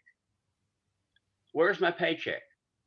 Because you're saying, trying to say I work for the city of Griffin, and I don't. Well, so of course, then they freaked out, and I went after the oath in the on the clerk of court and the judge and the bond. And of course, everything was dismissed. But it was a learning curve. They rode by my house, some cop cars and stuff, you know, because then I knew, I said, so my wife was like, oh, I don't like this. I said, well, I'm getting their attention. Of course, I've got theirs. They've got mine too. But, and that was one where I had several other people come in and do the same thing and see if they had a bench warrant on me and dress up. Well, I think they thought some of them were feds. So that terrified them. See, they don't know, they're scared. So the county, the state and the county are scared of the feds. And then in each state, the county is also scared of what's called the Oregon Bureau of Investigation, the OBI. Don't you have one called the OBI? Because here it's called the GBI. And then you have the TBI for Texas or the CBI for California, where they come down and they monitor the counties and lock them up for judicial misconduct, oath of office, you know, violations. Most people don't know about that. So you have this internal, like a mini FBI running too. And you can use them against, you make them, you put them against each other. You do that too. And, you know, it works to get them in line, but it's really just been used to stop corruption, kill court cases, stop stuff where child protection services are taking children, you know, all these atrocities we're talking about. But we're going to have to come up, step it up another notch to really bring it back to the republic, because, you know, 680,000 people died at one time and couldn't stop it. And most of them down here in Georgia, where there was no men left, because I got the cemeteries behind my house. So, but I think we have to do it. My opinion is the ink pen's mightier than the sword right now. And we want to stick with the ink pen as much as possible, because we don't want to go to the sword. It'll be terrible. But they have to know that we are serious, and we will do it if we have to, because we will not accept tyranny, no matter what. And we can never let the Second Amendment, never let any kind of registration take place or gun confiscation, because then, you know, all bets are off. So we do have to draw that line in the sand. But these little tools I found, which we can do administratively, that put them back in their place, that makes them recognize us, where we can come in and say, we have a common law grand jury of the people, and you're not going to ignore us. If I have to destroy your bond and put you working at McDonald's, and then bring the next one on, and I'll do the next one too. But you're going to recognize us one way or the other. I tell you what would be a recognition that people would sign up more too, get rid of the governor of Oregon. Well, I mean, just an example, you know. we've Working- already the government. found her guilty, and we've Yeah, already he's not the supplied governor. we've Yes, so already, you have supporting verified information that can be used in the form of an affidavit sworn under penalty of perjury, firsthand knowledge that can be used to go and file claims against the risk management or the bond on the governor. And they will remove her from that position, because if she's not insurable, she cannot be the governor because they're operating in commerce. It's all corporations impersonating government, and they are bound to corporation rules, and corporation rules are you have to be insurable, period. It's just like that mayor of what was that crazy mayor, Detroit? Is that the one that they need to take her off? I mean, you could do her in so easily. She was the one where all the looters and the rioters, and they wouldn't lock anybody up. And then she said, well, I declare they're only shoplifting. I don't know if you remember that. She said they were only shoplifting, but they were just straight out rioting, you know. But the mayor, you could go after and also the mayor. Okay, so also the principal for the police departments is the mayor. If you have problems with the police, you go after the mayor. The mayor will fire the whole police department, fire the chief of police and all of them. You saw what they did in the past. They did it here in Georgia. They went after the mayor for some police. She fired the chief and half the police department right on the spot. Or it was a he, excuse me. But Yeah, well, we need to remove the Portland mayor as well. that's it. Well, yeah, these mayors are out of control. And this is what is supporting this Antifa and Black Lives Matter is your county commissioners and your mayors and And city the council. attorneys general, unfortunately. And yeah, and that's who I supports. don't think there's anything to save in the de facto. I don't think there's anyone saved at this point. Yeah, they're They all all for bad. each other. So anyway, it's just tools as you know, because if you've got all that information on the mayor, excuse me, the governor, William, you know, like you were saying, We got it right here. yeah, we ought You to can get see the it on our bomb. website. Go to the documents page on ORS. Yeah, orsja.org. Go to the document page and you'll see the documents right there, black and white. I mean, it's in color actually. Yeah. Red and blue and white and black. Yeah, red, and blue, and white. orsja.org. yeah, Oregon J. Yeah, okay. Yeah, I'll look at it. It would be Hey, interesting. go to our YouTube channel too, and you can see the video we did with that what was it, former governor? Not, it wasn't a governor, right, Ron? It was representative of Georgia, right? yeah, that's Paul Braun. Yeah, Paul Braun. Yeah, he's right there on our YouTube channel. Okay, we I'm gonna interviewed look him. him up. I might see Maybe if it's he's show number I'll call 5. him. I'll look him up and call him. I might even go up there and just see him at lunch. So I'm also in touch with a magistrate judge, ex-magistrate judge Paul Nally, who Yeah. was the magistrate judge that you know that you're supposed to take the criminal complaint to, not give it to the DA, which is what these magistrates are doing in violation of their oath. So he knows the ropes. So you've heard of him, Ron? This Paul Yes. Nally? He Yeah. hangs out with a guy named Carl Swenson. I'm not sure, he might, but he Yeah, he does. I've talked to him a few times and he's done a lot. But so we've got some people that all are really fighting, you know, for the same, we all have the same goal. I mean, you know, and freedom.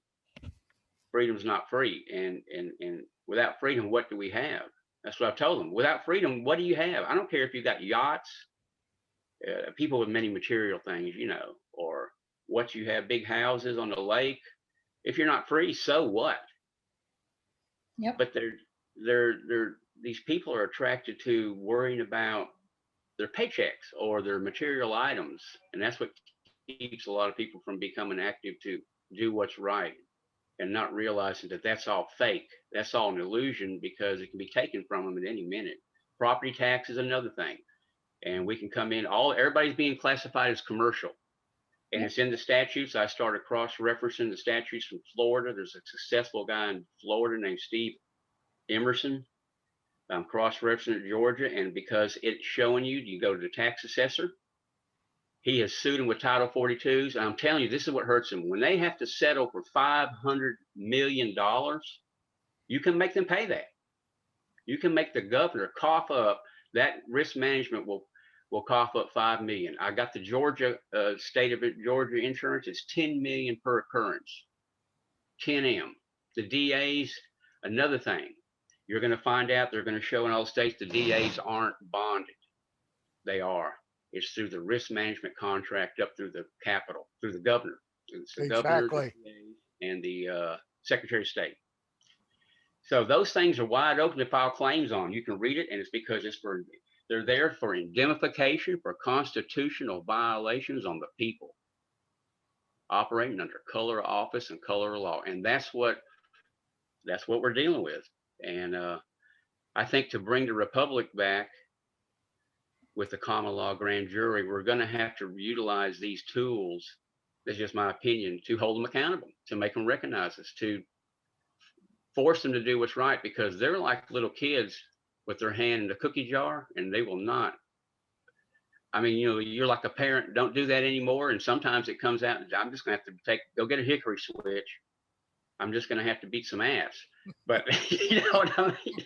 Because some of them are like that. All of them. The governor of Georgia is corrupt. The secretary of the state's corrupt. And you know what's going on in Arizona and Maricopa County. We got lawsuits here in Fulton County. And I don't claim to be a Republican. I just claim to be a Constitutionalist. And that's what I tell them when I go to meetings. I don't identify with neither one of them. I think the Governors Association is probably corrupt in and of itself, not unlike all of the other associations, the Bar Association, et cetera. They're tight. They have their They have the conference. standards that they rule by. What I ran into is when I go to the meetings, here's what I tell everybody. I said, you know what the problem is? They said, what? I said, look in the mirror. It's us. Because other than us on this call, and of course, there's many more of us, but the average person, you go up and say, have you read the Constitution? No. I mean, they have not even read the Constitution of the United States of America, nor the state constitution. So how can they expect to be free or stand on rights that they don't even understand they have or what they are? And why we can't get more people involved is because nobody's home. Some people don't even know that our states have their own constitution. I know. I saw the most appalling thing was on, might have been YouTube or Instagram or Facebook. I don't know what it was. And a guy was going around asking all these people. It was in California. I do know that. And they was asking questions like, who did the United States fight in the Second World War? And they said, well, I think they fought Paris. I mean, they just come, they don't even know. Well, who did they fight in the Revolutionary War? Was it, they would say Brazil. So nobody knows nothing. And that's part of our problem. But if they don't want to learn, how can we force them to take the red pill? That's why we have a republic, not a democracy. Yeah. But they don't even know what that is. I know. And the problem about democracy is that there are a lot of people walking around who get to vote. They're even encouraged to vote, and they don't know anything. I know. And always in a democracy, the minority always loses. Mm-hmm. And my minority piece matters. I remember growing up, I'm 64, I'll be 65 in August. Yeah. The TV. It used to actually say on TV, the news, call America a republic. Black and white back then, though, not many channels. It slowly revolved, and then they started calling it a constitutional, they started calling it a democratic republic. This went on for a decade. Then you never heard it no more. It was democracy. It's all democracy. All democracy. Now it is so bad, they even admit socialism. Well, now we have a social democracy. They'll say straight up socialism on TV now. Yeah. MK Ultra. Yeah. They got the 10 planks, the Communist Manifesto in place. Yeah. But, I think that to just like the sheriffs, there are groups that are trying to inform all the sheriffs and get the sheriffs to, because that's the highest law enforcement in the county per the Constitution, state and federal. Mm-hmm. And, but God, they're so compromised. What are you going to do? Because it's just like you said, Charlie, it's true. They are creating securities with every case. They got QSIP number. That's the QSIP number. They run it through the Bureau of Fiscal Services, mm-hmm. is where it goes, through the clerk of court. And all the DA and the judge care about is how much revenue can I create for this county, and the hell with everything else. And so they have to be spanked. We heard recently there's a system that a lot of judges are using where they borrow money from a bank and they use that money in the processing of the judgment and the DA and the lawyers and all of that. And they end up making a lot of money on that backdoor deal. You saying So they bet against it, or I mean they take out a loan through a bank. I actually heard it on NATF, the National Alliance for, what is it? Help me. Task force.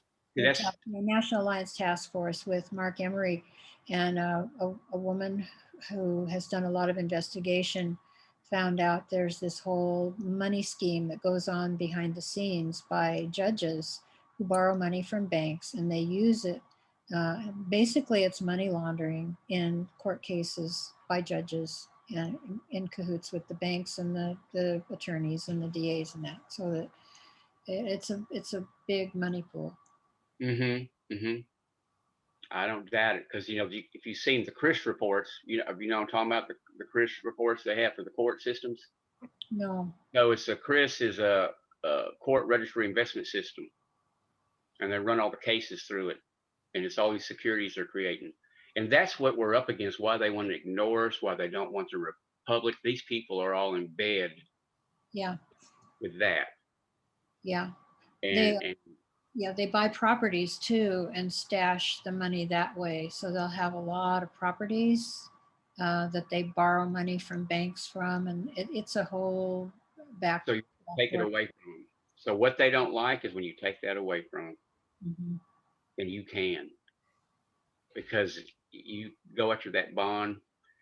Another thing is you don't have to actually. So if you sue with a Title 42 or a Title 18 is criminal, and it comes on them, what happens is you can also damage the county and the state where they listen to you.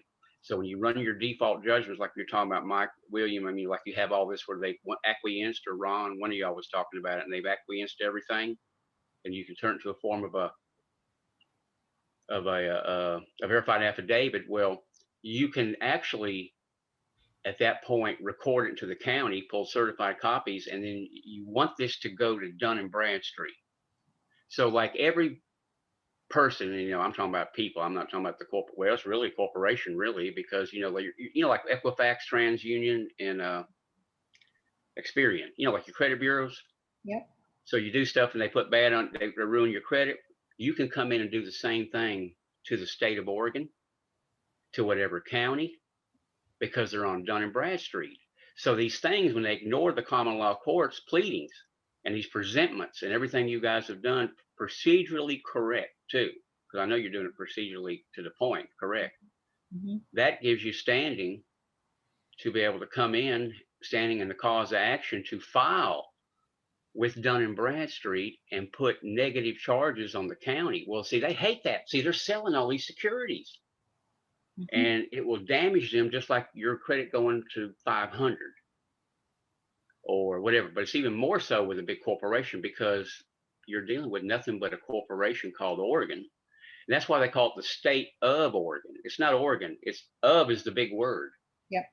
It's the corporation. It might as well, instead of saying state, it might as well say Corporation of Oregon, Mm-hmm. State of Georgia, Corporation of Georgia. United So States that's of yeah, America. of is the thing. But when you file these complaints on Dun and Bradstreet too, it messes them up, because it makes the insurance go so high and the rates. In Tennessee, one guy pulled the bond, and the Tennessee bond, just by pulling it, they raised the premiums.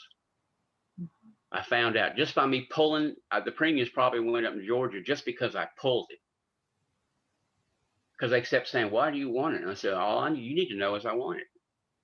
I'm looking at statute right here. It says I only have to desire it, and I desire it. You don't need to ask me nothing else. And if you do, put your supervisor on. I want to talk to them. He would say, "Okay, it's coming." I mean, because they try and firewall you, or block you, whatever, especially on the bond stuff. But yeah, there's so many things, because they are all in commerce, and all crimes are commercial on what they're dealing with, because it's all the de facto commercial. So use the commercial rules against them, damage them. Make them. I think you're going to have to force them to recognize the republic, the common law grand jury, to come in, because they'll just go silent. That's what they did before. They'll just go silent, but they're watching. Don't think they're not. Oh, no, And they they'll are. put undercover in. That's what I'm saying about the militia stuff, because they'll put undercover in there. I don't know who exactly they were, but then they'll come in there and try and set people up and claim they're, you know, We're wary. we went after the oath of office and bond a federal judge in DC, and they sent the FBI to our houses and said we were paper terrorists. Mhm. Yeah. And then I said, well, I'm not a paper terrorist. I mean, she's got an oath of office. She's got a contract. I'm just requesting the contract. But they don't look at it that way, you know. And they want to come in and you say, no, can't come in. I don't have no business with you. I don't want any business with you. I don't think I, have any business with you. Your offer to contract is refused, because it's all contracts, what they're pulling on us. Yep. So I don't probably need to be talking. This is y'all's call, but I just wanted to share that with y'all so that, you have my support and resources. And if you want to do something about, I'm going to go look at orsja.org. And if y'all want to get together later, I'm game. I just retired on purpose. Yeah, I do. Yeah, a month and a half ago, I just retired on purpose, and I said, I've had enough of this. I'm not wearing a mask, and y'all can kiss my rebel ass. I ain't doing it. And I made a big deal. I tried to get them to fire me. They wouldn't. And so I just left, and I said, I'm not wearing a mask. And so now I'm going to go into full support of America. What else do we have? I mean, the Republic. We have to do what we have to do. I mean, the grandchildren. Yeah. I mean, it's bad news coming. What they're doing with these COVID-19 injections, there's going to be hyperinflation, and I can just see that Worse than that. people will fall into line and do whatever they're told. And how do we wake up more people? I don't know. Get people to care. Well, I think that what's going on in the nation right now, all the way up to the last election, has sparked and ripened the people. That's when we got the majority of our Jural Assembly, was in the last 6 months, 7 months now. In reality, Helping us. They're ready to be picked right now. Yeah. Yes, good. I mean, it is. You're right, because of pushing in California, for example, but the people just don't know who they are, what their status is and everything. But, forcing these children to have vaccines, and it's the county commissioners. And I've told them, I said, go down there and pull the oath of office and bond on the county commissioners right now, which in California, they call them, here they call it the chair, the head of the county commissioners, they call it the supervisor. And it could be a little play of words, but it's the same thing. And they should pull them. And I said, go after their oath of office and bond right now, create this, I'll create the stuff up and file and destroy the bond and shut the county down with the county commissioners. And they'll take note of the people then and let them know who we the people are. We the people. They think it's we the sheeple. That's the problem. And all we need Slave. is 3% of the population. That's only 3 people out of every 100. I think we you have that too. We talk to them, and maybe there's 20 people there, and we actually get 1 out of there. We're really actually happy. Yeah. I'd like to start a chain reaction across states with spanking governors. I mean, if you're already set up really strong in Oregon, and Oregon's as good a state as any, because I've already messed around with Oregon a little bit and went to. I don't have it right in front of me, but I think it was Ron talking about that risk management. It took me a while to figure it out, because they would only say certain words, and I would pick up on it until I figured it out, because they wouldn't give me the bond for Josephine County. And I'd like to know if the money is actually coming from the United Nations, the World Bank. If that isn't actually what the source of all of the money that's circulating around and paying all of this. well, they have big insurance contracts. In fact, Georgia is insured. The corporation called state of Georgia, is insured by Great American.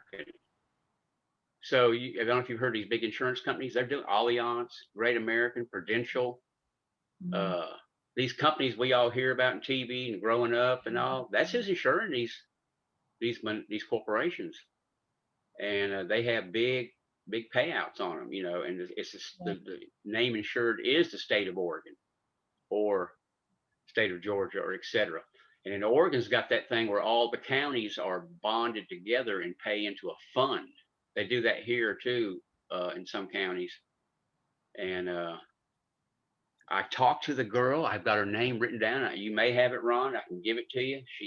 It hasn't been that long ago. And she said, she asked me, I started talking to her, asking her, she says, "You're not a reporter, are you?" I said, "No." She said, "Well, you're from out of state, first of all, and you're asking me all these questions." She says, "If I tell you these things, I don't want to get in trouble." Now, she was the head of the risk management department. How I got in touch with her when they transferred was the act of God, is all I can say. So she admitted, she said, "Yes." I said, "Because risk management insurance and surety bonds are to indemnify the people when they have been trespassed on their rights under color of law or color of office." Because I use that, you'll see those languages, color of office in some states, other states will call it color of law, right in the statutes. And she said, "Yes." I said, "That's what they don't want to talk about. Nobody wants to talk about, because I can make a claim on that insurance for Oregon, for the state of Oregon, through that county, on that public servant, which they wants to call them a public officials. They call the bonds public official bonds, but there's really public servants is what they are. They're supposed to be, for us. But and then that whole county will go upside down. I mean, because it can't afford the premiums. They'll double the premiums or drop the insurance on the county or on that one specific public servant. And then that public servant, they're out the door. They lose their pension. So when they can't operate anymore, it's not that just they're fired and have to go work at McDonald's. They lose their pension. And in some cases, it's jail, prison on what they do. So Ray, it's exciting, to do all this, talk about it. Yeah. was that the lady who said, "Are you sure you don't want these other bonds?" No, that was when I went to Clayton County. I've done this for years. I've had buddies get in trouble. Let me show you the power of it. I've had buddies get in trouble. So I find out what's the deal, where it's going on. I just go straight to the county, and I go into the courthouse, and I tell them, well, see, in Georgia, they keep the oath of office and bonds in probate court. Now, they don't keep them in the same place in every state. In Oregon, they're with the court recorder. That's where they're at. Here they call it the clerk of court, but they keep them in probate. So I just went straight in there, and I started requesting oath of office and bond on certain public servants. And the girl, what Rob was telling about in the story, they were behind glass, and they saw what I was doing, and the whole courthouse shuts down. I mean, when you go to doing this, you're doing the right thing when you see how everybody's freaking out and they're shut. You stepped on an anthill. Yeah, this is good. So yeah, it's like an anthill. You just stirred it up. And so I had requested the sheriff and a couple others, I think. And the girl looks at me from behind the glass, and she says, "Don't you want these others?" And I looked at her and said, "Huh?" And she said, "Don't you want these other oath of office and bonds?" Now, she was feeding them to me. What that means is these two girls were seeing injustice and corruption, but they didn't know what to do. And there's a lot of people that are in the system that are really good. They just don't know what to do. And they don't like it either, but that's their job. They get paid for it, and they don't know what to do, so they just keep doing it. I'll tell you another thing, too, where you have to have very big intestinal fortitude to do what's right. They'll send the check man. Okay, so when you really start putting the heat on them, what happens? So I'm a competition shooter. I shoot with law enforcement. You have to use the art of war, too. All these people, get close to them. Keep your enemies close and keep your friends close and your enemies closer. Get right up with them, right in the mix. They don't like that either. Don't stay at arm's length. Walk straight in the courthouse where they're at. That's what I do. I let them know who I am. I'm one of we the people. If they say, "Who are you?" Don't even never tell them your name. Just say, "I'm one of we the people." That's all. I don't like to disarm myself when I go.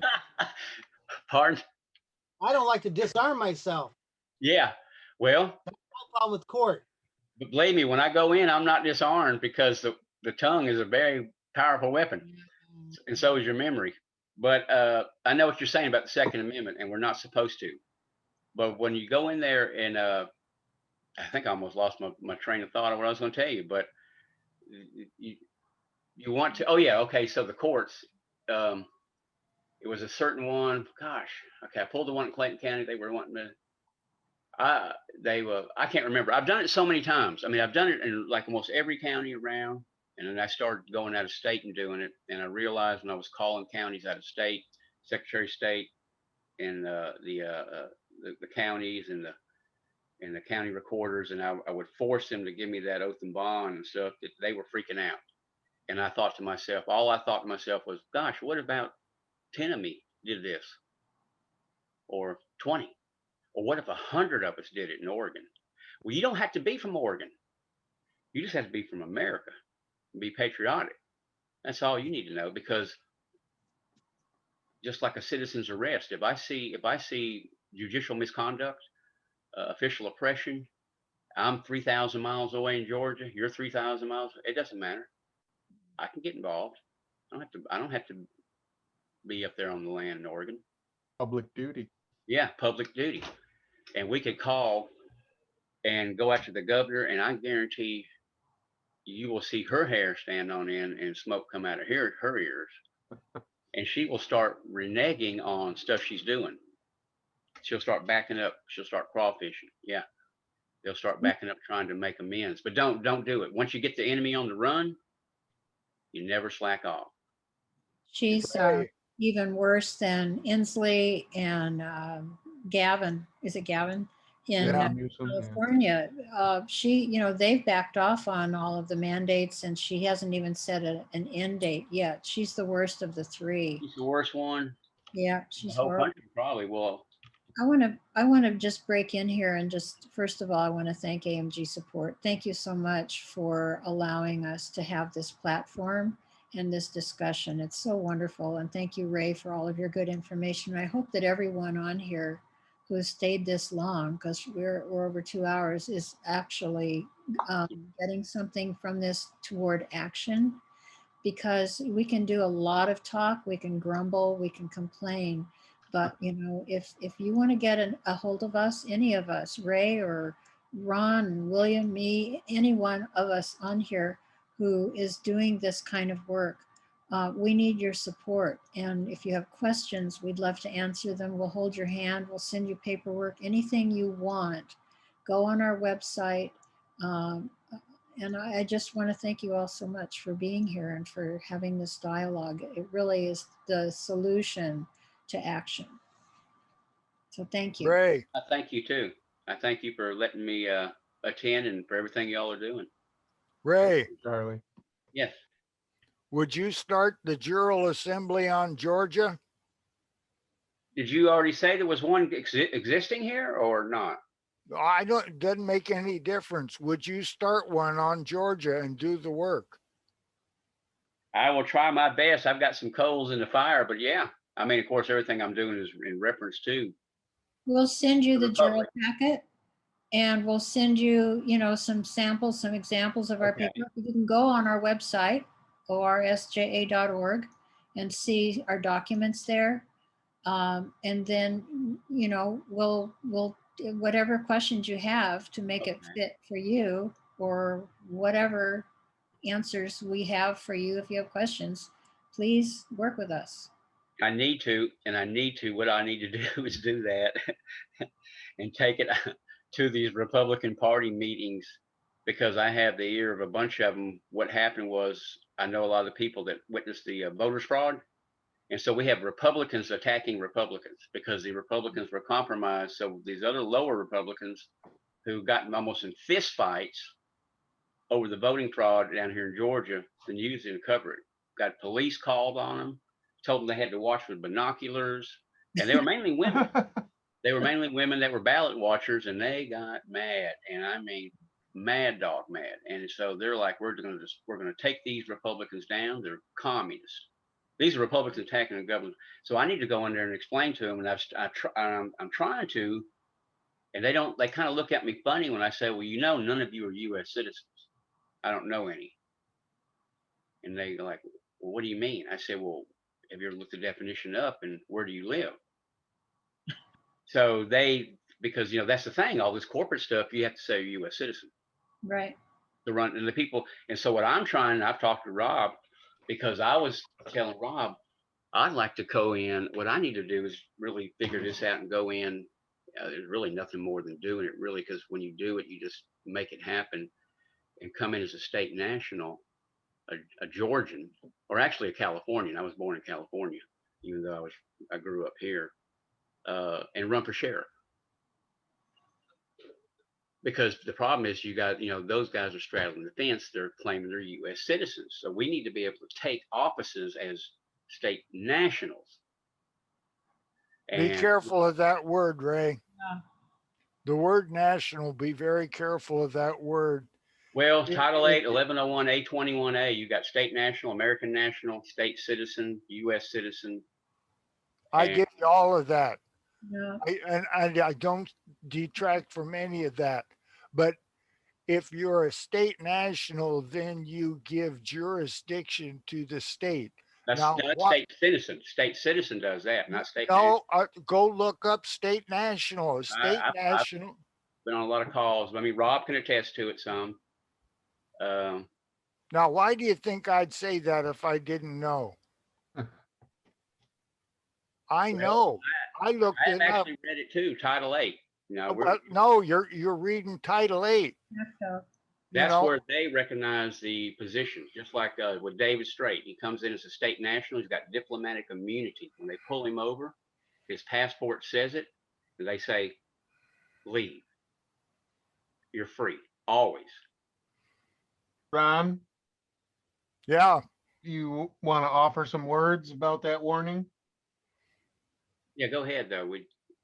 What, the warning on state national? Yes, please. Yeah. If you declare that you're a state national, then you have given jurisdiction to the state. That's the way it is. State citizen is a little bit different, but you want to be a man or a woman. That's all you want to be, a man or a woman on the land of the state that you are. You don't want to be anything else. Oh, I understand that. Yeah. Yeah. What we have, if you just look at our founding documents, what we have is we have anarchism. That's what it's designed for. Anarchy means there is no ruler, and we have no ruler. Constitutionally, we have no ruler. What we're shooting for is anarchy. We are the ones, all power is inherent with us. Just a man, just a woman on the land. I'm not a citizen or a national of anywhere. not owned by anyone. But I can, if I wish, expatriate to the United States, and I've done it. I've gone down and registered to vote and pulled all the paperwork to boy, I hate it when the brain just fails. Mhm. What did I do to get Pat Garrett out of office? Recall. Voter I recall. filed all the paperwork. You have to be a U.S. citizen. You have to be a registered voter to file the recall papers. So I went down and expatriated from an Oregonian to a U.S. citizen. No trouble. It's my choice. And I filed all the paperwork. I knew I couldn't get 35,000 signatures, but I could do all that I could do. And when I got all done doing it, then I expatriated back to Oregonian. Mm-hmm. They're all yours. You're doing it all the time. You use their laws against them. So do we. Mm-hmm. Thank you. I agree. Yeah, I agree with you on that. That's like expressing the trust. When you go into court, you have to express the trust as a man or a woman. Not any other fictional title. Legal. Which a state national is a fictional title too. I mean, all that stuff's fictional, made up. American national, U.S. So before we wrap up, you want to see if there's a question or two that the listeners might have for you before we go? I'd love it. Yeah. If anybody has a question for Ron or Charlie or William, you can go ahead and put your hand up. And I will unmute you and you could ask your question. And if there aren't any questions, then we will bring this to a conclusion. Just tell them to raise their hand, Rob, if they liked what they heard, what everybody's doing here. That would at least Sure. raise, somebody got to raise a hand. You can put a 1 in the chat if you appreciated everything that was discussed tonight, or you can put your hand up if you have a question. I see a hand up, 2 hands up. Yeah, I do too. Let's see. I don't see it. I'm gonna ask my friend One Called to see what he has in mind. Actually, I had no question. I just was raising a hand to Oh, for appreciation for what was presented. it's always good to hear your voice. Lord bless. Same to you. Peace be. Yes. All right, Brian. Brother,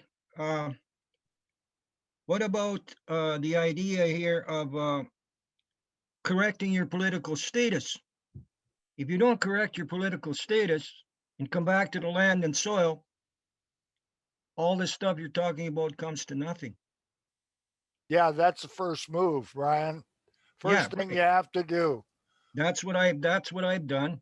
We got And- it down to 1 page. Exactly. And what here, I'm Yuba County coordinator I'm on Yuba County, doing what you're doing, getting the people to come on to the land and soil and becoming free and occupying the seats that have been left vacant, like you said, since the gangsters changed it all for us. So, What state are you Just on, occurred. Brian? pardon? What state are you on? California, I'm on California. Boy, you guys got as tough a road to hoe as we do. I know. And it's like, I just got to explain what was going on tonight. Every time Ray was talking, I had to come on about 6 or 7 or 8 times because it was being disconnected. I don't know if this was happening to you guys. It's not here, but Ray would talk. As soon as he talked about something that, where he went against the de facto, bang, I got put off. This is the kind of nonsense that we're dealing with. We're dealing with people that have no honor. If they only understood that. And I don't know about you, but one thing that I found is that people have been so programmed, brainwashed, that they're afraid to become free. You go and talk to somebody and they look at you like you got off a spaceship. You're an alien. I don't know if you guys are doing it, but we're doing it slowly but surely. We have the Los Angeles is up and running. It's actually up and running like you guys. We have a coroner, we have a marshal, that's actually running. We're moving it slowly by the states. You guys just, what the information that you got, and now that I have this, gonna pass it on to everybody, because this is what we have to do. And Ray, you're absolutely 100%. If we go after their money, if we go after and we take it from them, like you're saying, we go after those bonds, we go after that risk management, they don't have anything to do. I yield. Thank you. And thank you very much. Thank you very much.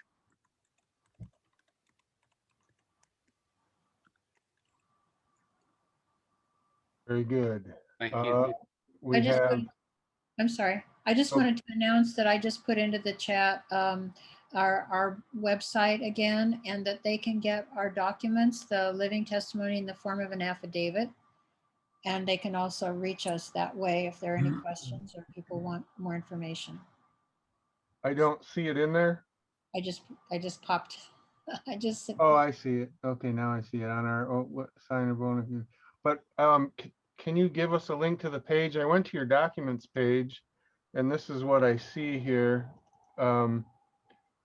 I see court's order, the Jural packet, law in a nutshell, the Senate and House trial, and Kate Brown. In the Jural packet.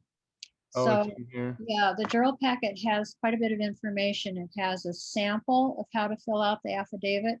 And it also has an empty form for people to print out however many they want. It takes two other people besides oneself to sign the bona fides, the affidavit for legitimacy for documentation. So, and then we request that that be sent if it's on our state for Oregon. We request that it be sent to us so that we can add it to our jury pool. But for whatever, however you want to adjust that document for your own state, and if you need a little help with that, we're happy to help with it. And then you adjust it, and then you have them send it to whomever is your court clerk or your secretary, or however you want to set up your assembly. Keep track of that paperwork to create your jury pool. It works. It's great. People want to help. They just don't know what to do or how to do it. Yeah, What does Keith want? David Keith. Yeah, Oh, hello. Pardon me. I wanted to ask with your jury, are they 25 people from a county, or are they people from all over the state? I mean, I know that common law courts are ambulatory, and we can conduct business any place we want to.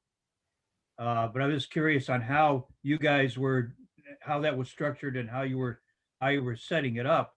I just got elected as Brian. Nice to see you on here. I'm in Fresno County. I just got elected as the Hey, director good to here. see you, brother. Good to see you. Yeah, good. And I'm very interested in this. You guys are talking, talking my language here with this. I understand a lot of what you're doing and what you've done. I was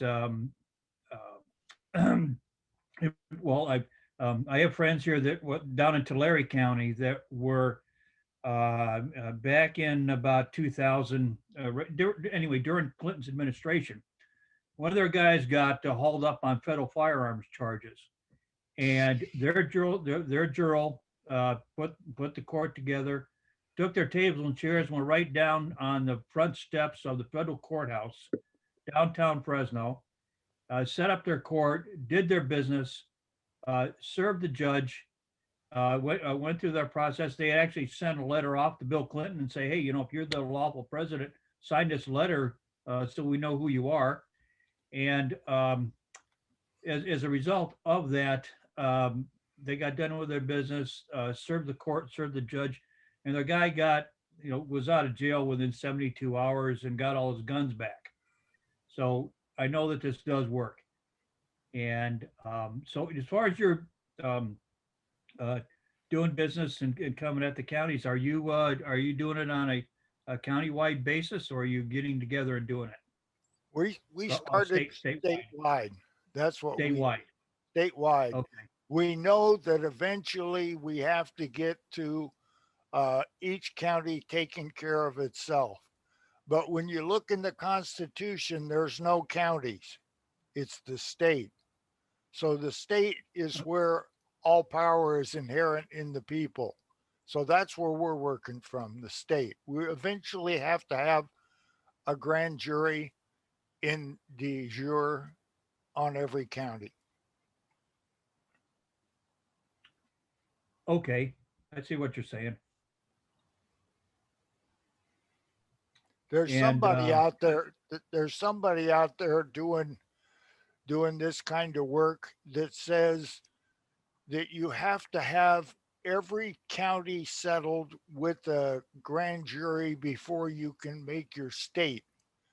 And that's silly, because the counties didn't come before the state. The state made the county. So the creator is who is in charge. So we went for the state. Yeah, I understand what you're saying.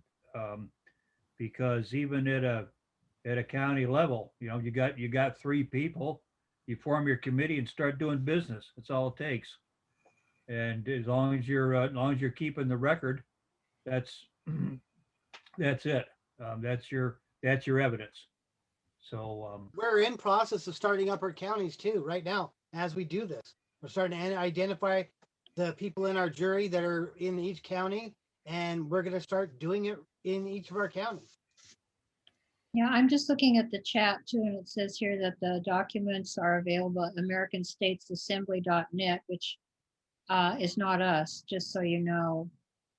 So that the document for the affidavit is very simple, the one that's on our website. We're not American State Assembly. We are Oregon Statewide Jural Assembly. And our document is easy to change for your appropriate to your state. mhm. There you go.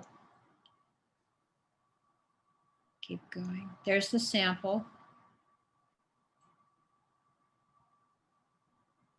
And then there's the form. There's the And- blank form. Yep. And we just added a county in there because since we're doing the work we're doing at this juncture, we like to know who's on what county as well so that we can get people put together to be more effective in their particular area. So there's a lot of good information on our form to work with as an assembly. And it also signs people up. It not only declares that we're not American, we're not US citizens. We're mind, body, spirit, men and women on Oregon, and that we are sovereign.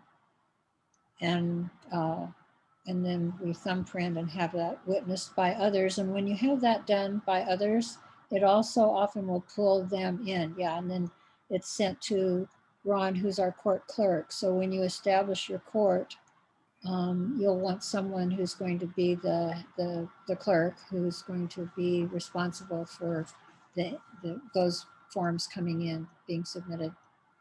But our secretary organizes those and has them on a spreadsheet. So we have access to all that information at our fingertips. Thank you, Charlie. We had 134 people register for the call, and I think we topped out today at around 42 at one time that attended the call. So I just want to encourage those that will be listening to the replay to reach out if they need Jural Assembly assistance. And what is the best contact for people if they would like to talk to you more or to get some guidance? My email, Yeah, it's right here. ronfroman38@gmail.com. Okay, that's this email right here. I answer all emails. Yeah, He's on- anytime I've emailed you, you've been fast. Yep. I don't have a life. I feel you. That feeling. I feel you. Okay, is there anything else you would like to add in closing? I just want to Yeah. say one more time. God bless us, everyone. Yeah. And Yes. thank you so much for this opportunity to share. Thank you. Yep, our pleasure. Our pleasure. Let's see. I know that guy. He scares me.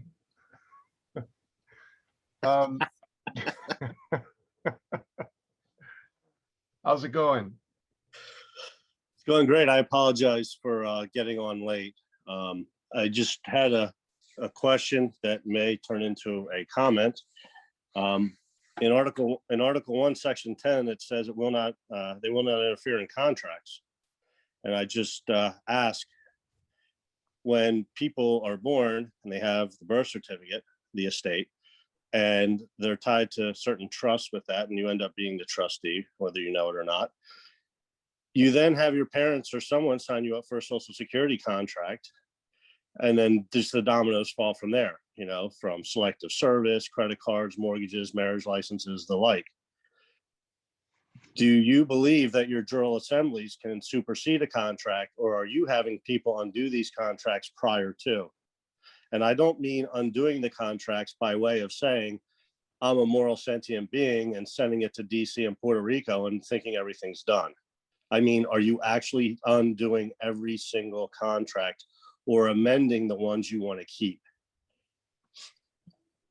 We haven't gotten that far yet. The contract that we're working to get back is Oregon's Constitution circa 1859. And the problem we're having, I wish you had a nice name, Dirty Nasty. Come on, can I call you Fred? No, you can call me Will. Will. It's a What joke. It's a joke. Okay, but Will, what we're trying to do is return a whole state. We're not interested. Well, yeah, we are interested, but our point of interest and our goal is to return Oregon. It's not to deal with somebody that's got a ticket and has a driver's license issue, and we help those people. And it's not somebody that got false arrested, and we help those people too. But that's not the goal. Those are all sidetracks. What we're looking for is to take our state back. Perfect. Love it. So my follow-up question will be, if you think back in the day when Moses was in Egypt asking to let his people go, Moses wasn't telling Pharaoh, hey, you have to respect our state. Hey, you have to do this. You have to do this. They left. And then they did their own thing. My point being, you have to leave. You have to undo your contracts to come out of her, my people. Then you can do whatever you want because you're not using their United States monopoly piece anymore. Like when you play Monopoly, Milton Bradley is the creator of all those pieces, the thimble, the hat, the boat, car, you know. The United States created the all caps. You're running around using the all caps. No, we're not. No, Really? we're not. Not at all. That's what they're doing. That's how they're getting you in court. No, they're not getting us in court. We are our court. We're our own court. We're a common law de jure court. And We we're don't- totally recognized. We've done our paperwork. Go ahead, William. I'm sorry. It's okay. I'm sorry too. They are the pirates on our ship. They need to get the hell off of our ship. We don't have to go anywhere. I'm not asking you to go anywhere. I'm just asking you to end all contracts with them.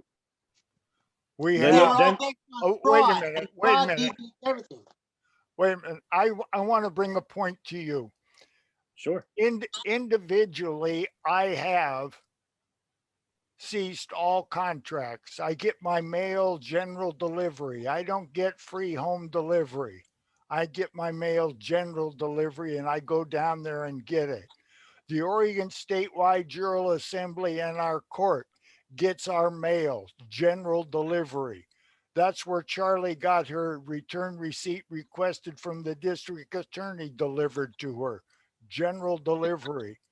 I don't have any connection with them. And the document that he just showed, Robert just showed, that Charlie made up for living testimony in the form of an affidavit of truth, right there it is. That document with 2 signatures and thumbprints from 2 witnesses is all the documentation necessary to break all contracts with everybody.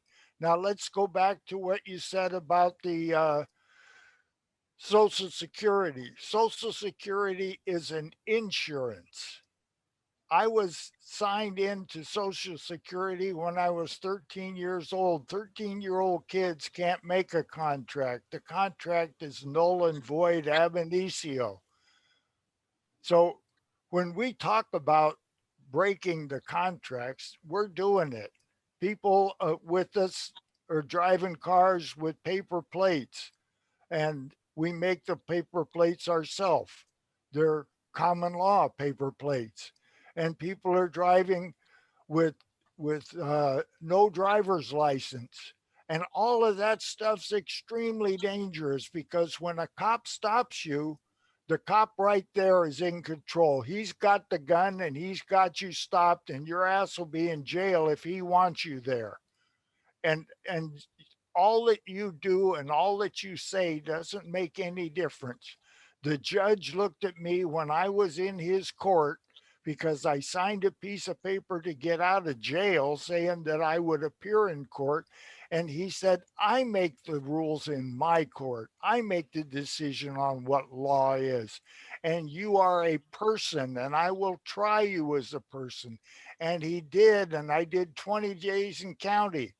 You do not get anywhere in their court. That's why we don't go de facto anywhere. We're going de jure, and we give court's orders. There's no judgments from our court.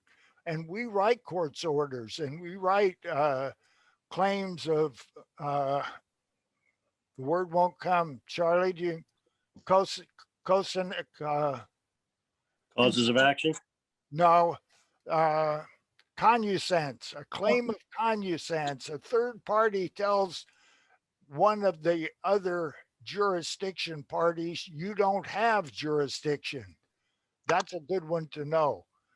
And Will, if you contact me, I'll give you a copy of it. You can use it. But we're really hard into this. I tried for 2 years and couldn't get a passport. William got a passport. He tap danced on one foot with one eye closed and got the passport. And he got 4-star. And Cynthia did nothing, and she's got a 5-star ambassador's passport. We're learning all that stuff, but that doesn't get us any nearer or any closer to a constitutional Republican form of government where we got to go. We got to get there before you can do all these other things. And everybody's divided up. Oh, I'm doing traffic, and I'm doing passport, and I'm doing family services, and I'm into probate, and I'm into voting. All of that is distraction. You're not going to get there with all the distractions. We focus down onto one thing only. That's all we're doing. We're going for a constitutional Republican form of government on Oregon. And you guys got to do your states. That's all there is to it. Well, I appreciate your singularity of purpose. That's where I am. And I've rescissioned my Social Security per Black's Law Dictionary, where it says I have the equitable right of rescission if I made a mistake. Well, I made a mistake. I didn't know the terms of that thing. So equity gave me the right to rescission that contract. It's right there on the second page at the top of the page. It tells you. So I've rescissioned my contract.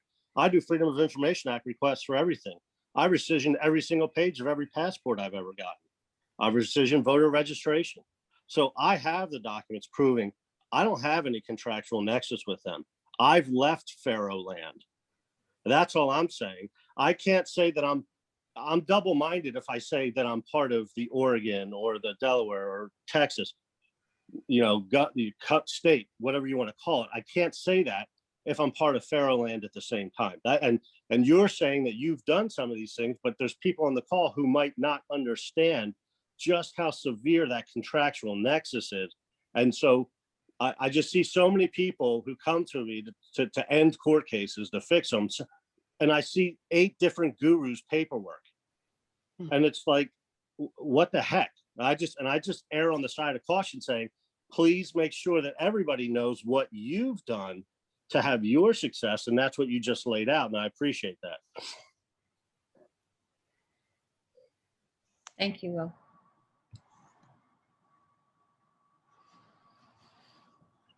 I'm beat, you guys. Can we call an end to this?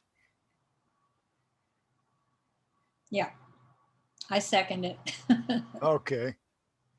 We lost Robert. I see he's muted. I'm There he here. is. Yep. It's your show, Robert. Can we call an end to it? Yes.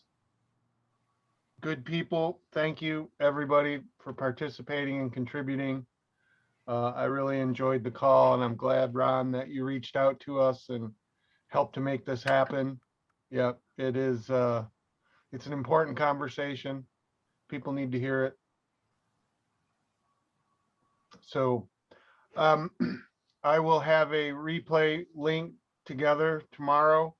And in the replay link folder will be this document that we looked at and that I read at the beginning of the call up here.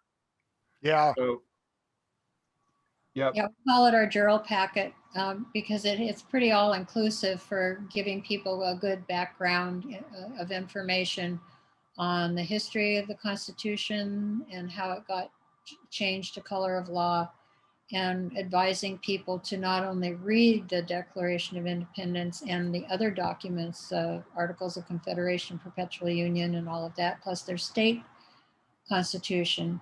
And then we also, as a court, offer a card that is what we call a free pass card, so that once you sign this documentation, you get a card which you can show. And in some places, they will honor it and say, I don't want to see it. If it's a court order, then you can come in. You don't have to wear a mask or whatever.